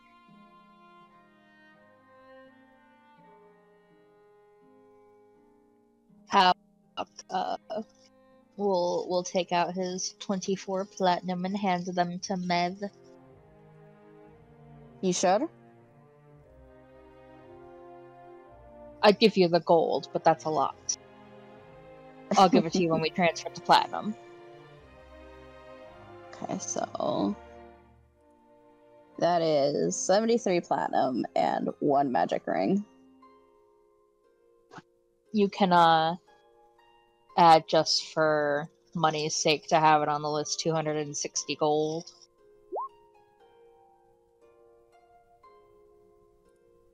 You don't want to give all of it away.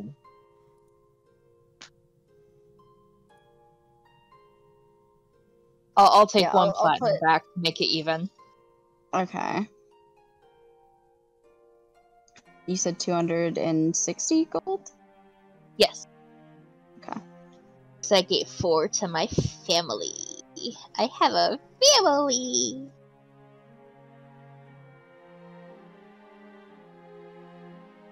As she's putting this stuff together, Mev just mutters, or we could fucking steal a ship and this would all be a lot better. You know. If you want to actually steal a ship, I don't mind.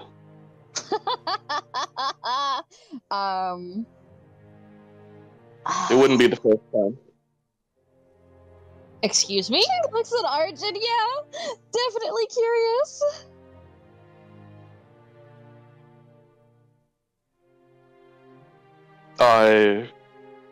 I've had to make quick getaways before. Does it look like this might be related to what Arjun told Mev? Roll insight. Okay. Insight. 17. It's possible. He doesn't look like he's, like, concerned about keeping it a secret. Okay. Yeah.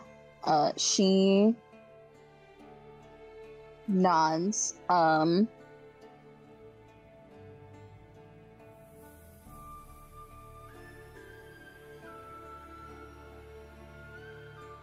Fucking... Sorry, I'm just doing quick math. Mev says, if we were to do that, it would...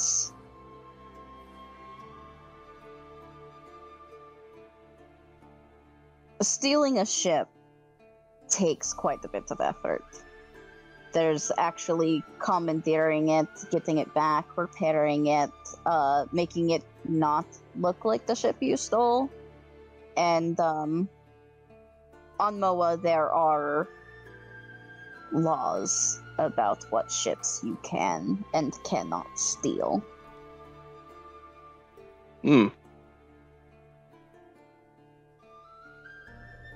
Essentially, you know, you can't be attacking other Moan ships.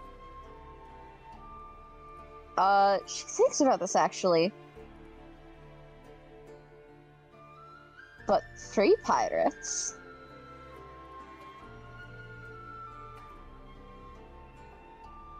Arjun grins and says, "We know exactly where one of those are." We do.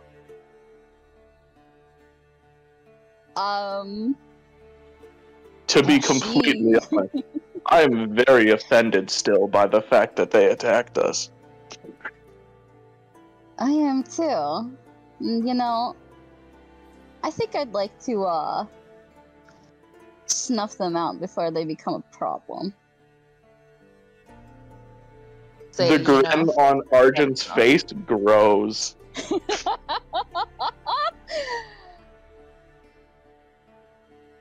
We'd probably need a hand.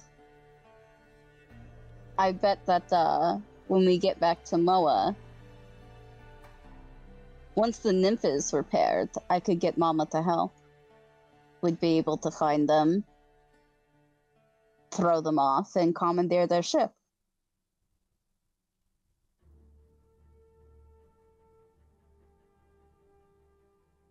It's been a while since I got the chance to, he, like, looks down at his swords and his daggers, and he's just like...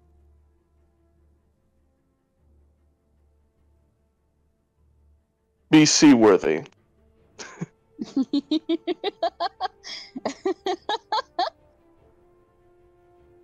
Yeah, she...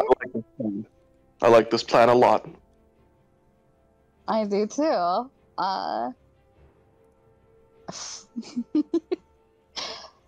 Alright. Then when we get back to Moa, I will ask my mother if she'd be willing to assist us.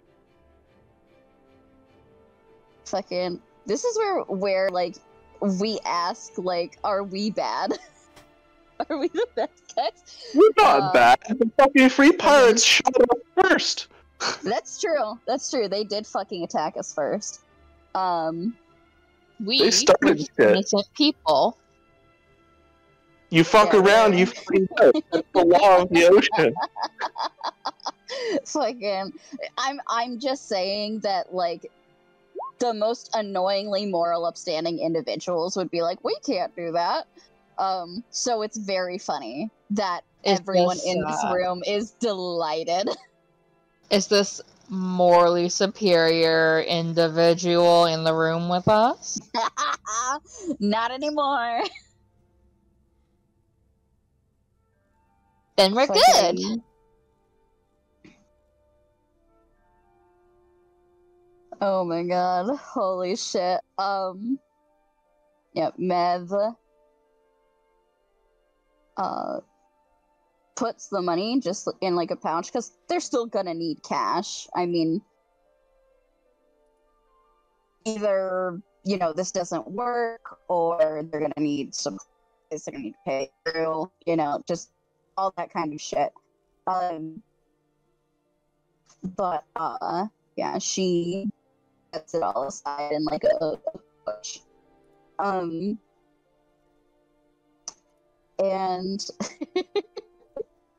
yeah, it looks like she's pretty fucking pleased with herself. All right. Well, I don't think we have anything to do for once. Not really.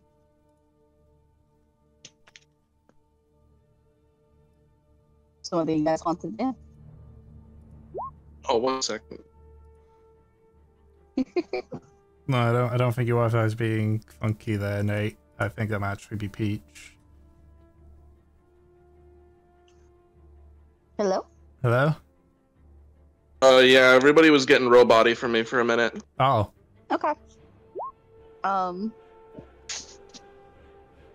Might be a Discord thing. Might be a Discord thing. Alright, everyone's good? Everyone can hear? Mm-hmm. Mm-hmm. Cool.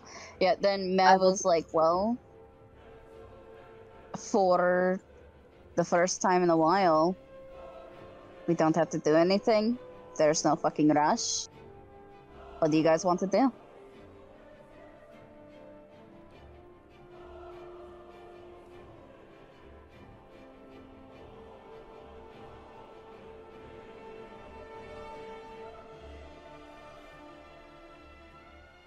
If you're saying something, Anna, it's not picking you up.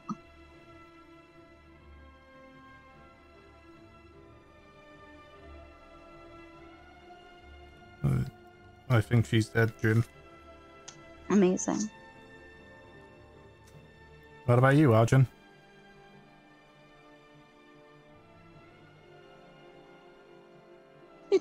Oh, he crosses his arms.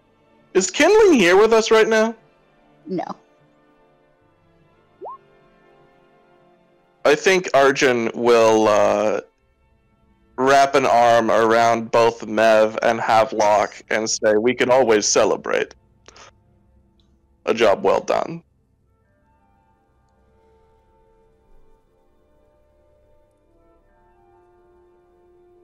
You know, I do think celebrations are in order.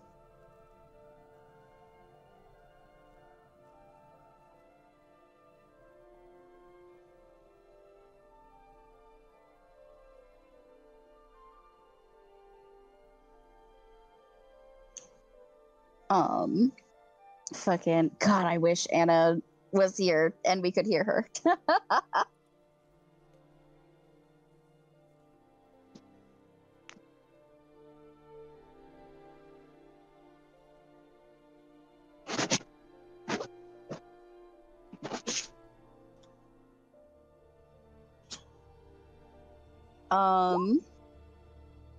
So that weather house again. I'm gonna call it Fade to Black. Yeah. Okay. Again.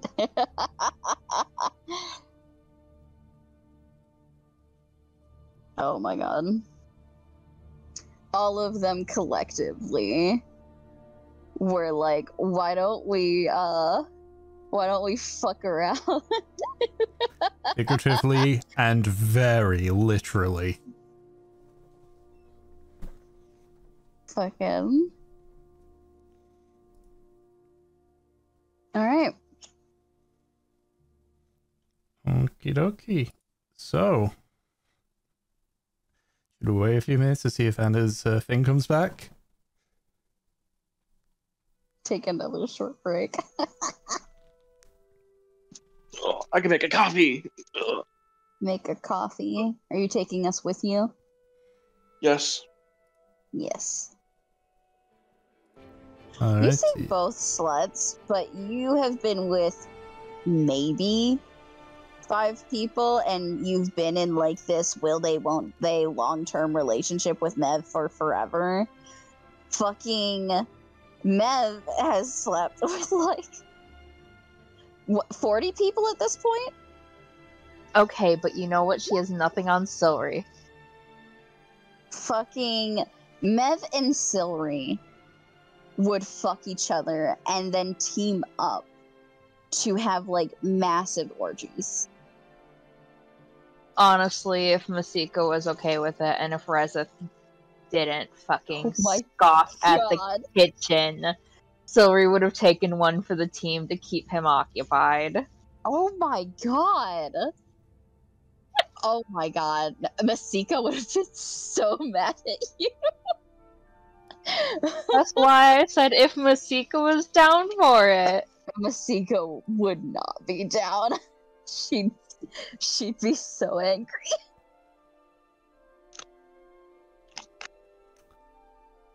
Anyway. So.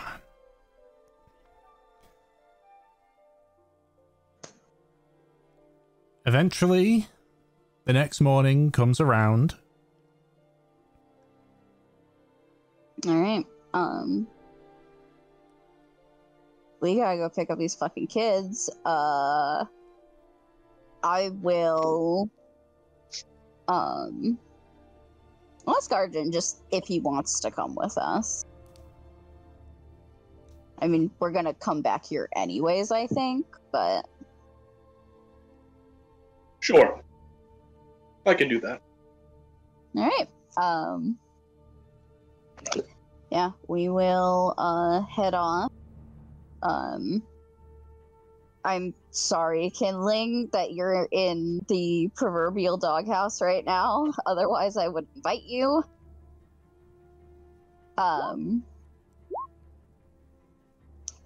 Yeah, cat house. Fucking... Fuck. God, that's so stupid. Such a stupid fucking joke. Yeah, we will head out there. Mev will actually, like, tell you, Arjun, like, gesture to where they dropped, the dead man's drop. Oh, okay. So that, like, you know where it is. I don't think it's going to be much of a problem now, but I'm not quite sure if the trap that was in it deactivated when we opened it the first time. Hopefully we put it where no one else is gonna fucking touch it.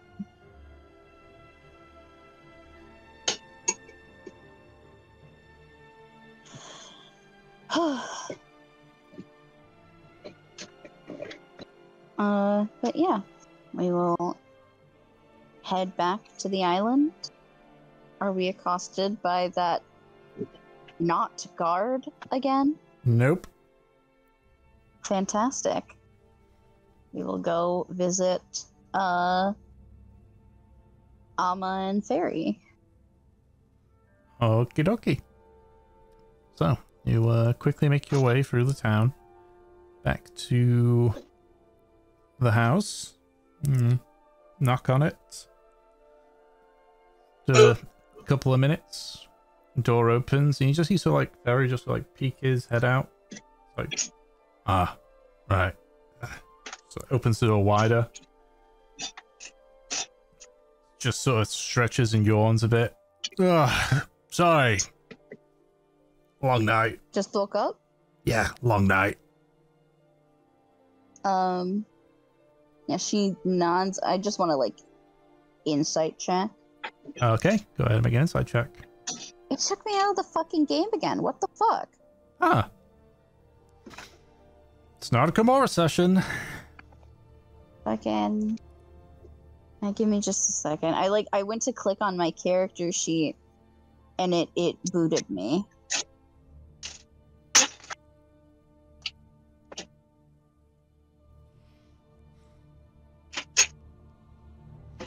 Um...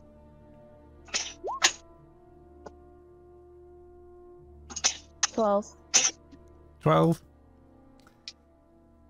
Seems to be truthful. Like, he's not trying to indicate what the conversation was about. I'm not worried about him lying. I'm worried about, like, just, like, the vibe. Just seems to be exhaustion. Okay. Yeah, she smiles at him. We won't bother you long. We were just going to pick up the girls. Yeah. Let me go get them. They won't need anything like when they're on the deck. Yeah. She thinks about it for a minute.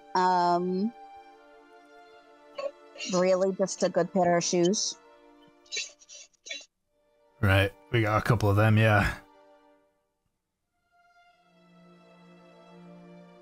Alright. Just, he doesn't, like, fully close the door, but close it enough so that there's, you know, just like a small gap. Mm-hmm.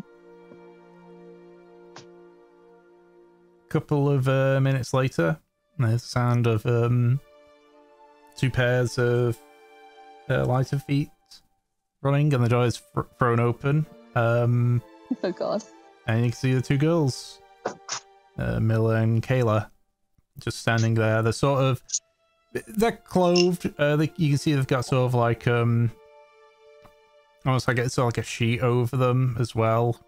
Sort of seem to be made as sort of like a makeshift coat. Okay. And Ferry just sort of like, you know, opens the door a bit wide. It's like, well, here they are. Sort of like taps both the girls on the heads. They turn to look at us. Now I want you to listen to what these two say, alright? You don't know what's going to be around on the boat, but they do, okay? And don't do anything silly. Okay. Alright, Dad. Just nods, just looks at you and just gives another nod. Yeah, she nods. We'll take care of them. Is there anything that we should keep in mind?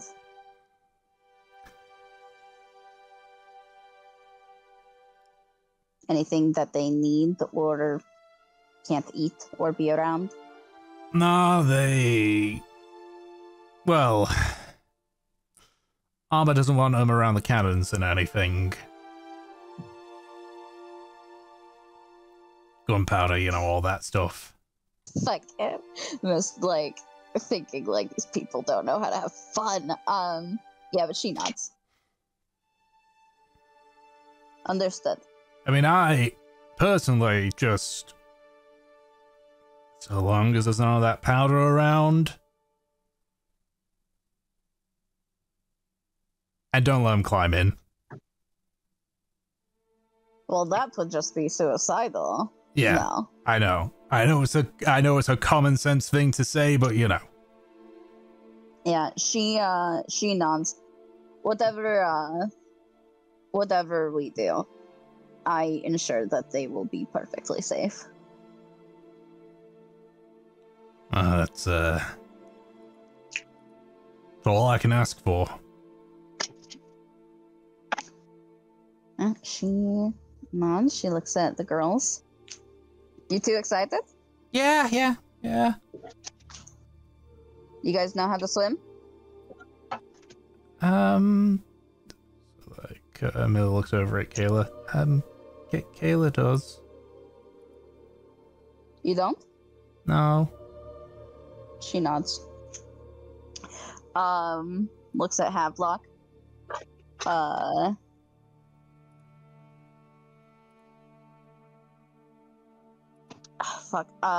Milla and Kayla? Yep. Okay. Yeah, she points to Milla. You got her. Yep. Yeah, she nods, leads down to Milla. That's okay. I don't know how to swim either, but Havelock's a very adept swimmer.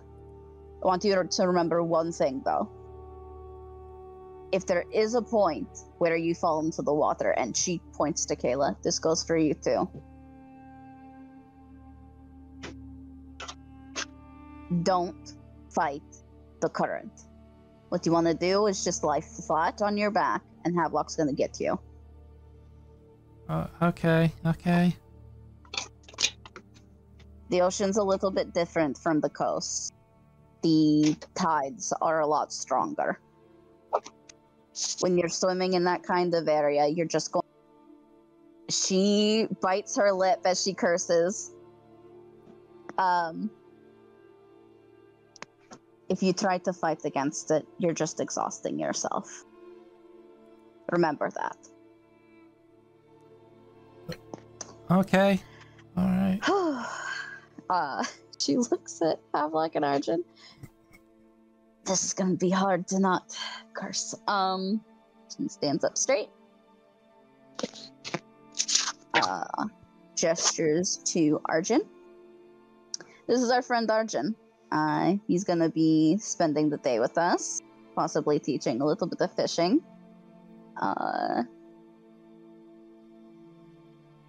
Be nice. Hello. All right. Okay. Hi, Arjun. Nice to meet you, Mr. Arjun. Havelock kneels down and pulls the girls closer, whispering to them. It's okay to bully him just a little bit. Oh my god.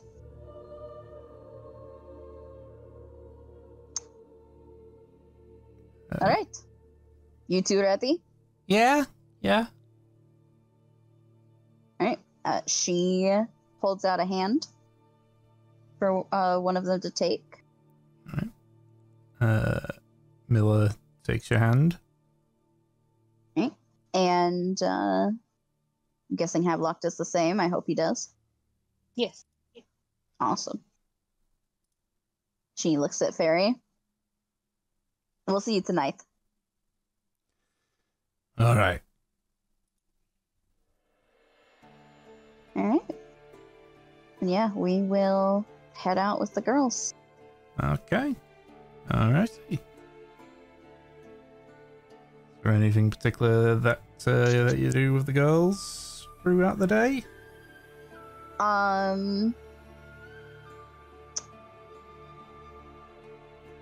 We are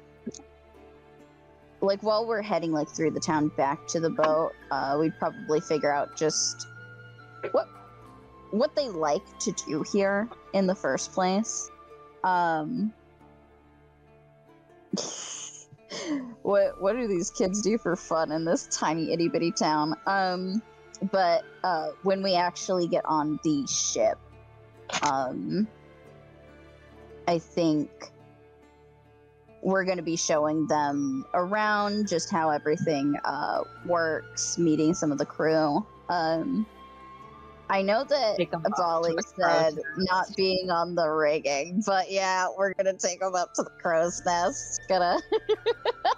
It's basically a lot of like learning how like a ship works. Okay. So the girls explain how they make their own fun. They kind of just have to make do with what's around. Mm-hmm. So they maybe like just have fun like wrestling with each other, just running around the town. Sometimes they do odd jobs as a way to entertain themselves, like usually like, you know, delivering like small things from one person to the next. Mm-hmm. There's not a whole lot that they do in terms of fun. You know, but they're doing what they can. They live in their imagination. Me too. Pretty much. You take them to the Algos. They are surprised and a little bit intimidated by just the size of it. But you help them on deck. They sort of start running around a little bit, but you quickly sort of like rein them in so that they don't get in the way of the other crew. Yeah. Gonna try to make this like organized chaos. Mm-hmm. Like a And school keep trip. them away from like a school trip. We're gonna keep them away from the edge of the boat. Unless they are like supervised with like Arjun or Havelock, because Mev can't fucking swim. Mm-hmm. Okay. But I assume you do introduce them to a handful of the crew, though. Yeah. We will introduce them to gosh, who is here right now? Considering that the Algos is possibly kind of empty. Bali, Nimbus, fucking gonna show them like where we grow everything, you know? So Arvo Just- too. Yeah, so Arvo, yeah, just learning a lot about how like people live on ships for like long periods of time. We will introduce them to Kindling. Yes. Sure, Kindling is great with kids. Just to backtrack that, you mean Aerob, right? Not Arbo. No, Arob is a navigator. Arvo is the druid. Ah. Yeah. Yes. But yes, we will introduce them to the giant cat. I'm sure that they will love that, actually. Everyone loves the giant fluffy cat. There's a lot of surprise from them at the various races. You get a feeling that they haven't really been exposed to things like Tabaxi, Dragonborn, fairies, furbolgs. Yeah, there's a lot here.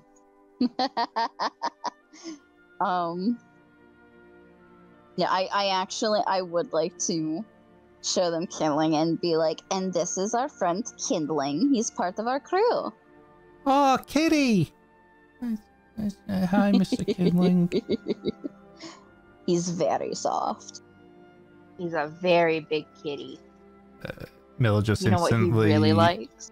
Miller instantly, like, when you saw, just like lunge forward and just started like just tapping on his fur. Okay, it's like, Millie, that's rude. You can really tell we're related, huh? Mev bites her lip, like trying to hold back a laugh, and then she, hey, you should ask someone before you touch them. Oh, sorry, sorry, Mr. Kindling.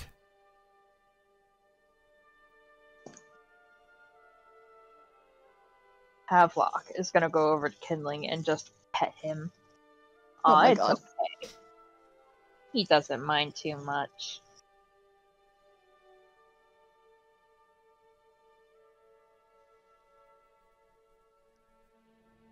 For him. So many hands.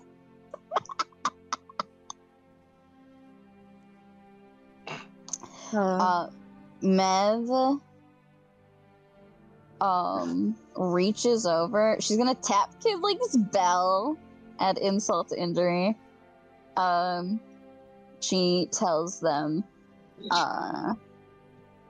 Kindling isn't actually a kitty. He's a tabaxi.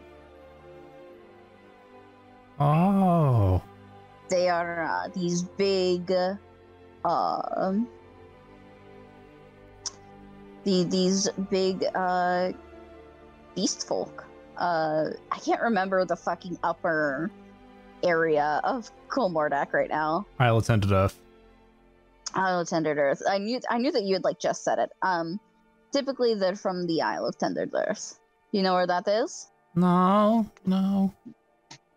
She takes out her map. She will unscroll it. And she gestures to the isle. Right there. Oh. But where are we on this map? Are we... He like points to Karmora itself. Are we here? You are way south. She points to Yenta. The very bottom. Millie looks very confused looking at it. Yeah. Mev looks at her. What are you thinking? I thought... I didn't think that we were so small. Yeah, you are on a little island. She kind of like circles her finger around Karmora. You're on a little island, and this is the big continent of Karmora. There are other continents that are even bigger. Let's just sort of look, There's see lots if her and lots eyes of world. widening at that. Kayla just sort of like looks over Millie and just goes, I think, isn't Karmora where Granddad came from? I think that's what Dad said.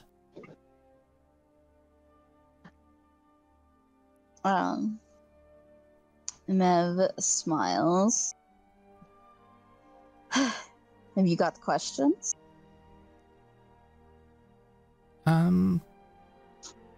Yeah, a lot.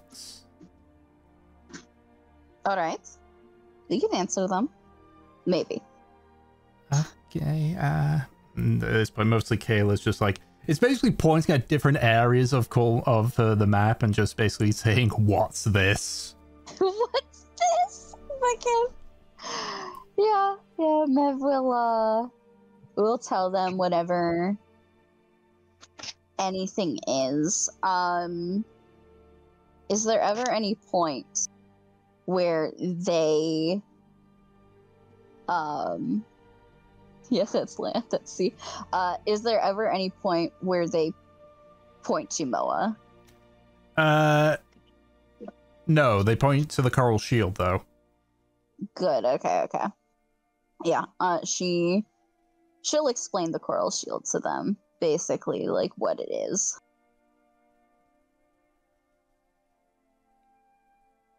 Yeah, most of the questions from the two of them mostly resolved to the map. It was so funny.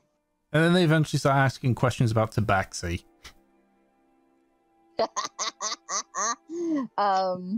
Once they start asking questions about Tabaxi, like Mev rolls the map and everything, she's kindling.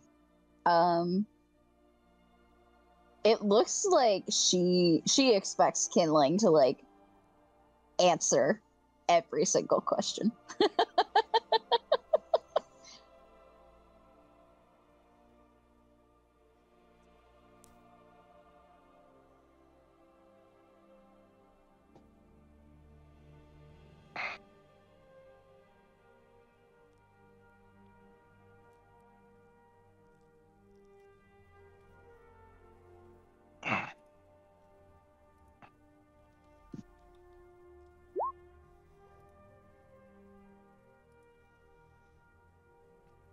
Okay.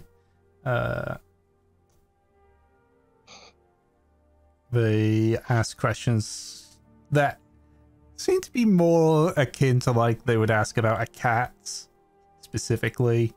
They talk about, does your fur shed? Do you have, do you have like little kitten claws? Do you start on all fours and eventually go on to 2 legs? Can you run on all fours? Oh my god. Just pure childhood innocence of somebody who's never seen a tabaxi before. This is good.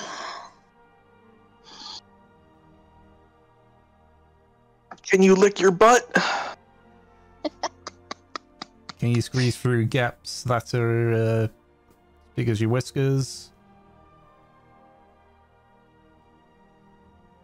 Kindling shows them his claws. Fucking.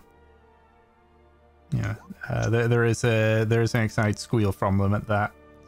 And Beans Mev immediately grabs Kindling's hand. Beans. Mevalaire and her beans. But is it truly just Mevalaire? It might be me.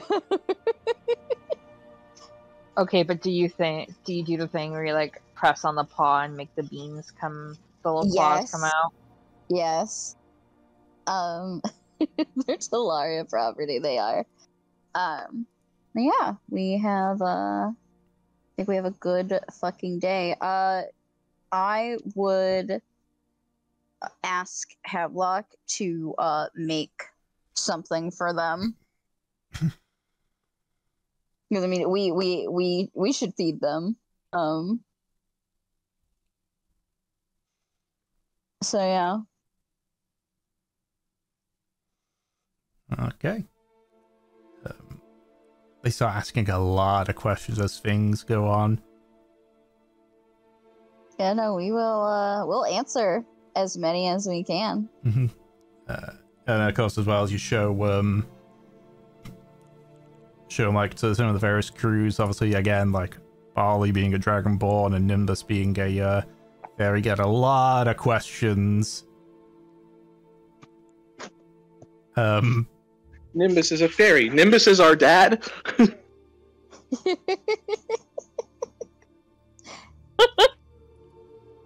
One of the questions that they do ask to Nimbus is, can I get wings like yours?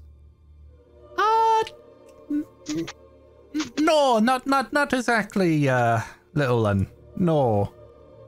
Oh. I mean, you can probably make some like the fake ones, but these no. Or you could learn magic and learn how to fly. That too. I've heard about magic. I think one of the Smiths is a magician. A magician or a mage? A magician. Yeah, she nods. Like it sounds like he might be like an illusionist, like fake magic.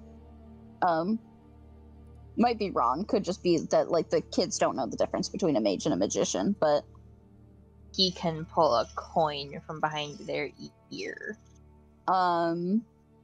Yeah, Mev looks at Havelock. Havelock can do magic, and so can I, technically. She's still learning. I'm still learning, and most of what I do is not arcane, it's psionic. What? Psionic? Okay. They look very confused. Yeah, she nods.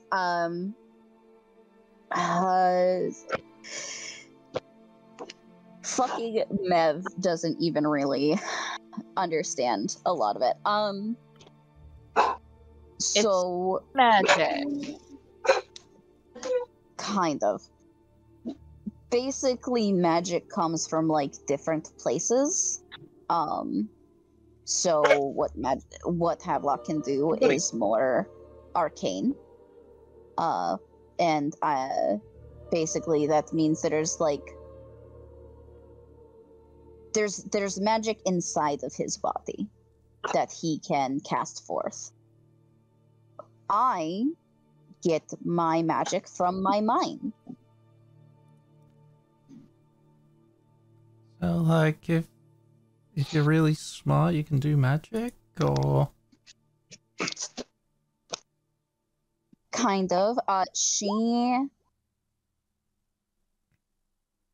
thinks about it. I have a really strong will. And she will, as an example, take... What can she take out? Oh, she will take out,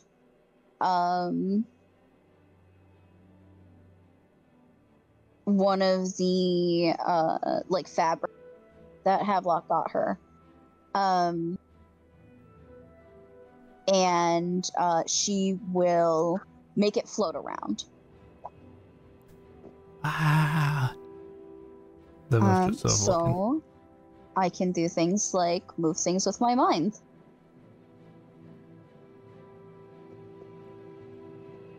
They're just watching, just wide-eyed.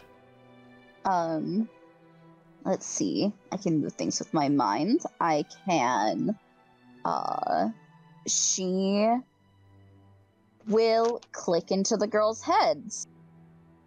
I can talk to people in their heads. They both jump and sort of, like, scream. Mev smiles at them. She speaks aloud. What? Did you hear something? I heard you in my head, and I just heard, like, you speaking, but you weren't moving your mouth. She switches back to telepathy. That's right. It's another squeal. This is what's called telepathy. I don't know how to do that. I'd want to... Wait, if Havelock can do magic, does that mean we could do magic?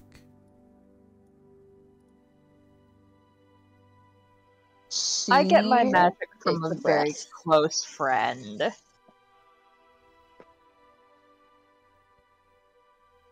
Yeah, this friend shares their magic, but that doesn't mean it's impossible for you guys to learn. Lots of people learn magic from scratch.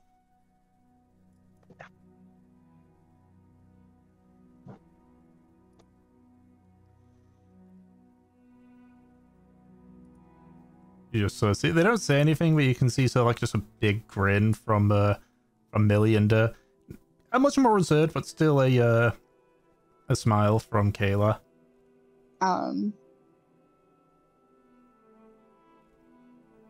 She looks at Arjun. You know, magic is pretty cool, but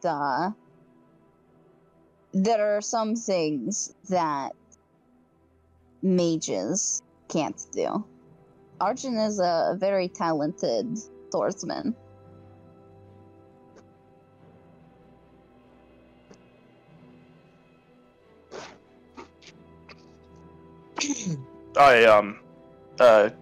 Yes.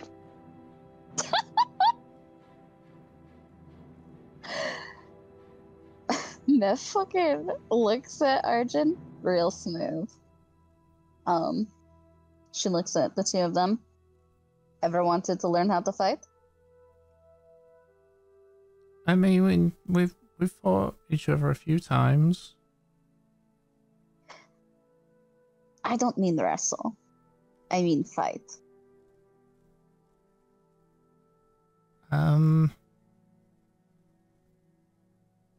Just sort of like look at each other a bit unsure.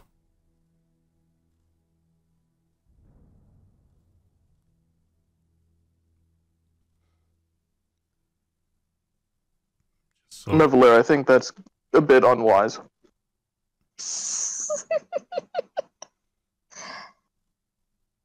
I mean, what's the harm in showing them how to defend themselves?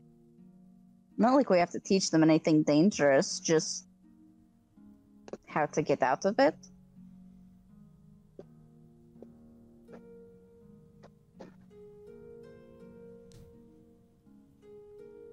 I believe that's a bit of a overextension of what we were trusted to do. Fucking Mev, like, she gets what you're saying, but she huffs a little bit.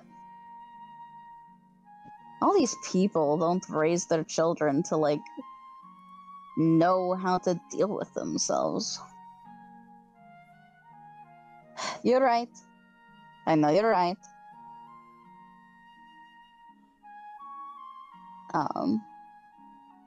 She looks at the girls.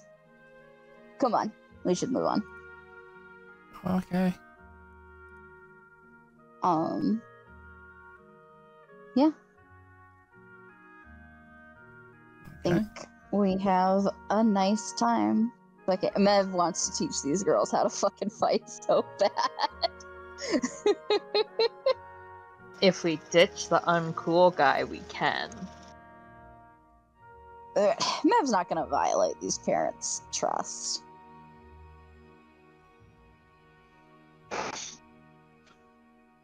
Now she can just convince the parents. We promise it's good for them. We were both younger than this when we had a knife. And look at us, we are completely normal semi-adults.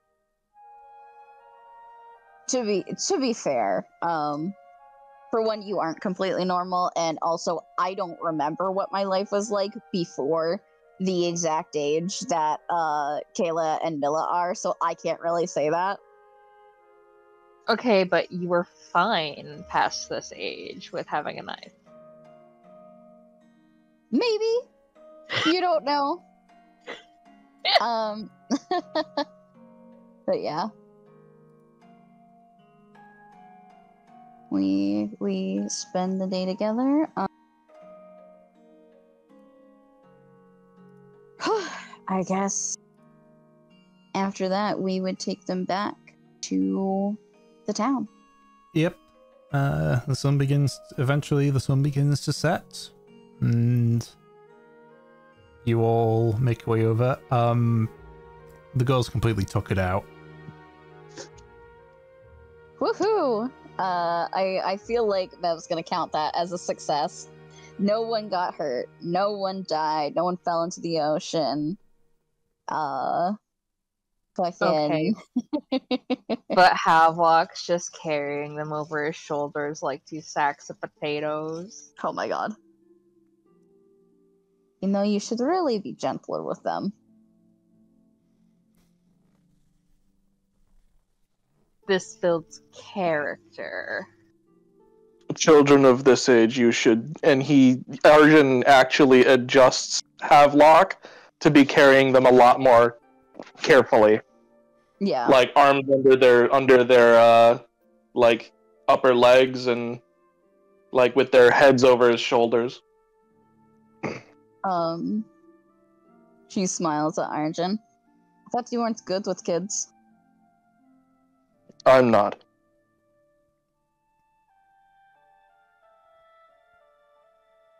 So this is how you're supposed to carry something this young?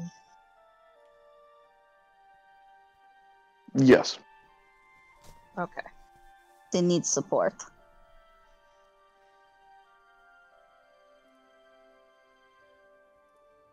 Havelock just sighs and continues walking.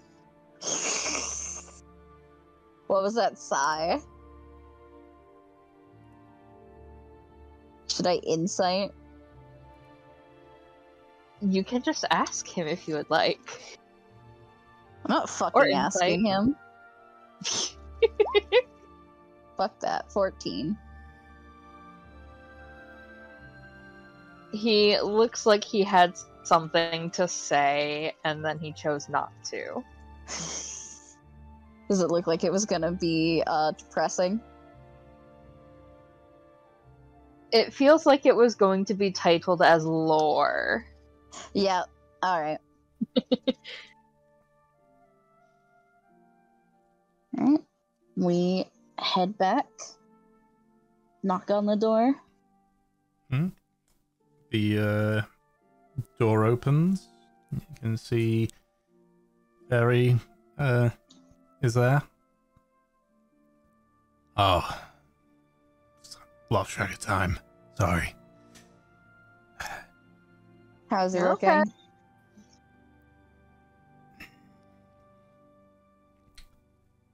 It's not a 100% yes.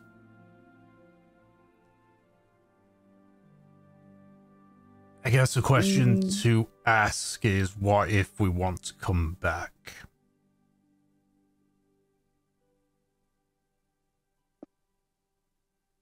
If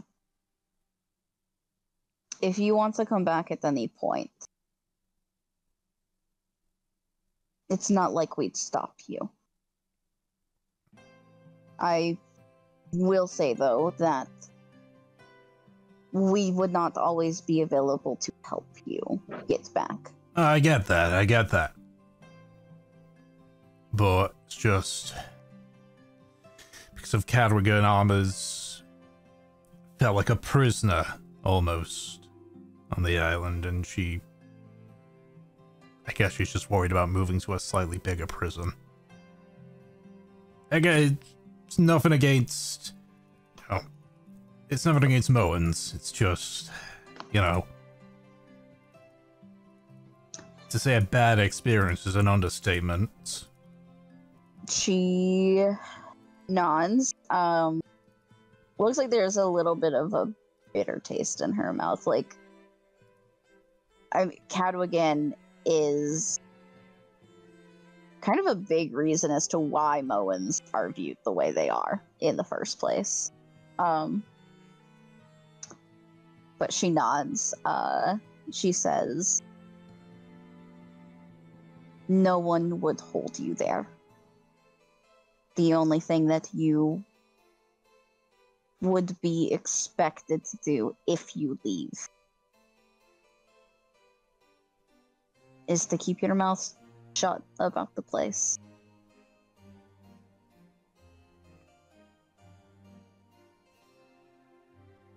I mean, I'm good at keeping my mouth shut, so no worries for me on that one. Armor shouldn't bother with that either. She won't.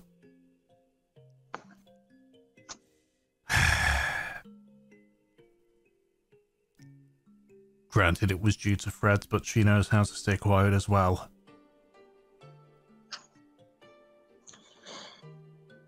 And the girls are too young to actually figure out where they are right now. As we learned today. Is that right? We showed them a map. They were very interested in learning everything. Ah, right. Well, I mean, my old man taught me about Karmora, but Armor's the one that teaches them, and her old man didn't. Yeah, she nods.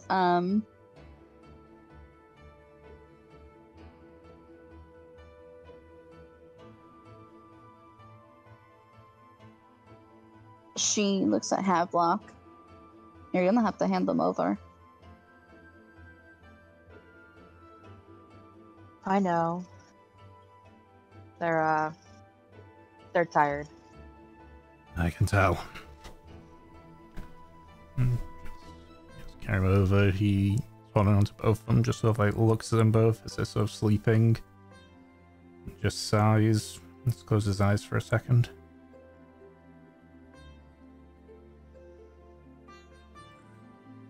Look, I need to make some arrangements with my workplace, but shouldn't take till the afternoon.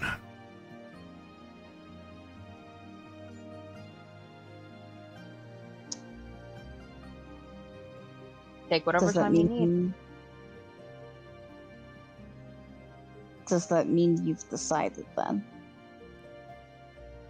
That's why I asked if we wanted to come back if we could. This is, I guess, a trial run.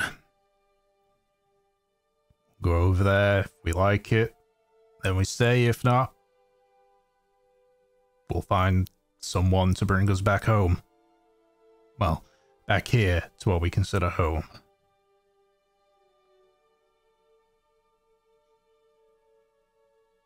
Is there anything that you will need help with tomorrow? Moving things around?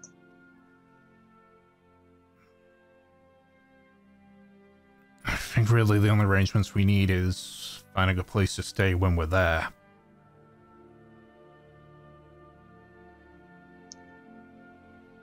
I'll handle it. If that's the case, like, looks back at everything. If there's furniture with the arrangements, then it won't be a whole lot. Otherwise, we gotta move some of our stuff.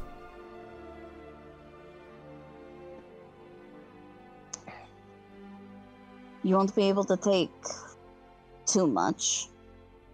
Keep that in mind. I know. But I mean, for example, a bed.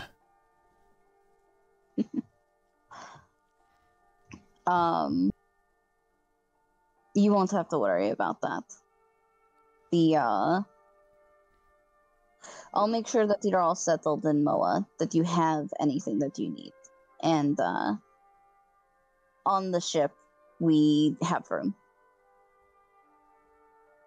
Alright, then, I guess just helping Armor with the packing. As I say, I gotta finish off with my work stuff. Yeah. Yeah, we can definitely, come tomorrow, help her pack up anything that she deems significant. Alright. So...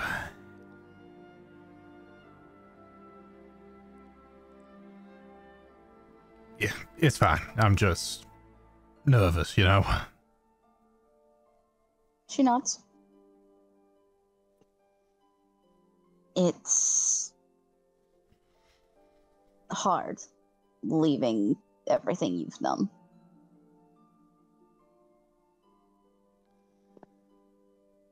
Yeah. Never had to before, so... so it looks at the two girls. I know you said, but... you said these two are getting education, yeah? There's, a formal school there that anyone can go to. There's no admission, there's no price. Anyone can attend. Son of a bullshit like that Cadwgan fed us. What did he say? Tell you about it? Yeah. That you learn everything that you need to on a ship. That's at least what Armor said that he told her. Yeah, that's about the education I got. Hmm.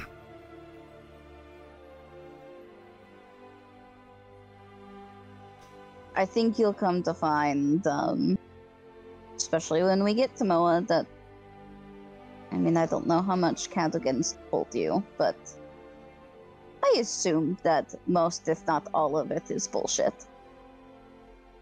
Well, I mean, Cadwgan seems different from Moen, so it's probably his idea of how things are run against yours. And we've only had, and until yesterday, we've only had exposure to one kind.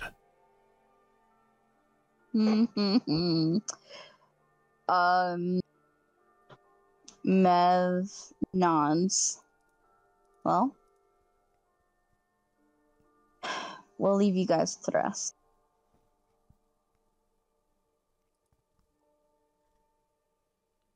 Thanks again for looking after him.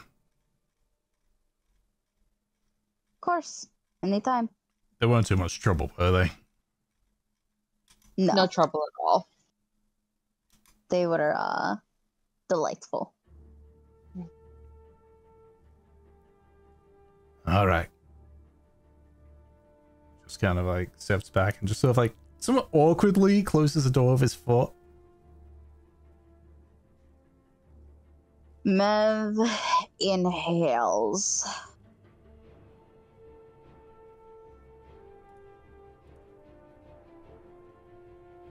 That went better than we thought it might have. Yeah, it did.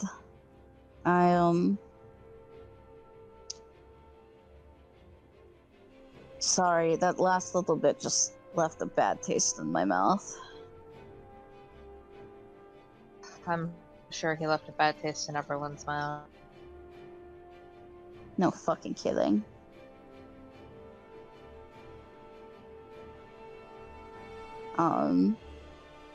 Mev will walk off the steps. She looks to Havelock and Arjun. So, heading back to the ship?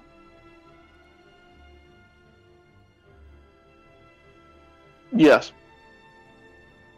Absolutely. What? You two don't want to hang out on the beach? Go dredging, apparently. I don't think there's any notable wrecks in this direction. Fucking. I don't think there's anything notable here. We are right here. Mev looks at Havelock and grins. Yeah, and we're probably the most interesting thing it's seen in ever.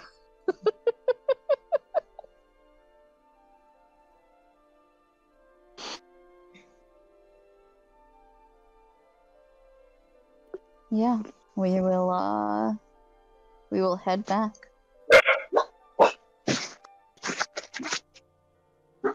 Doggo. Doggo. We found the other one interesting thing on the island. A stray dog. Stray dog. Sorry. You're good. We are happy to have her.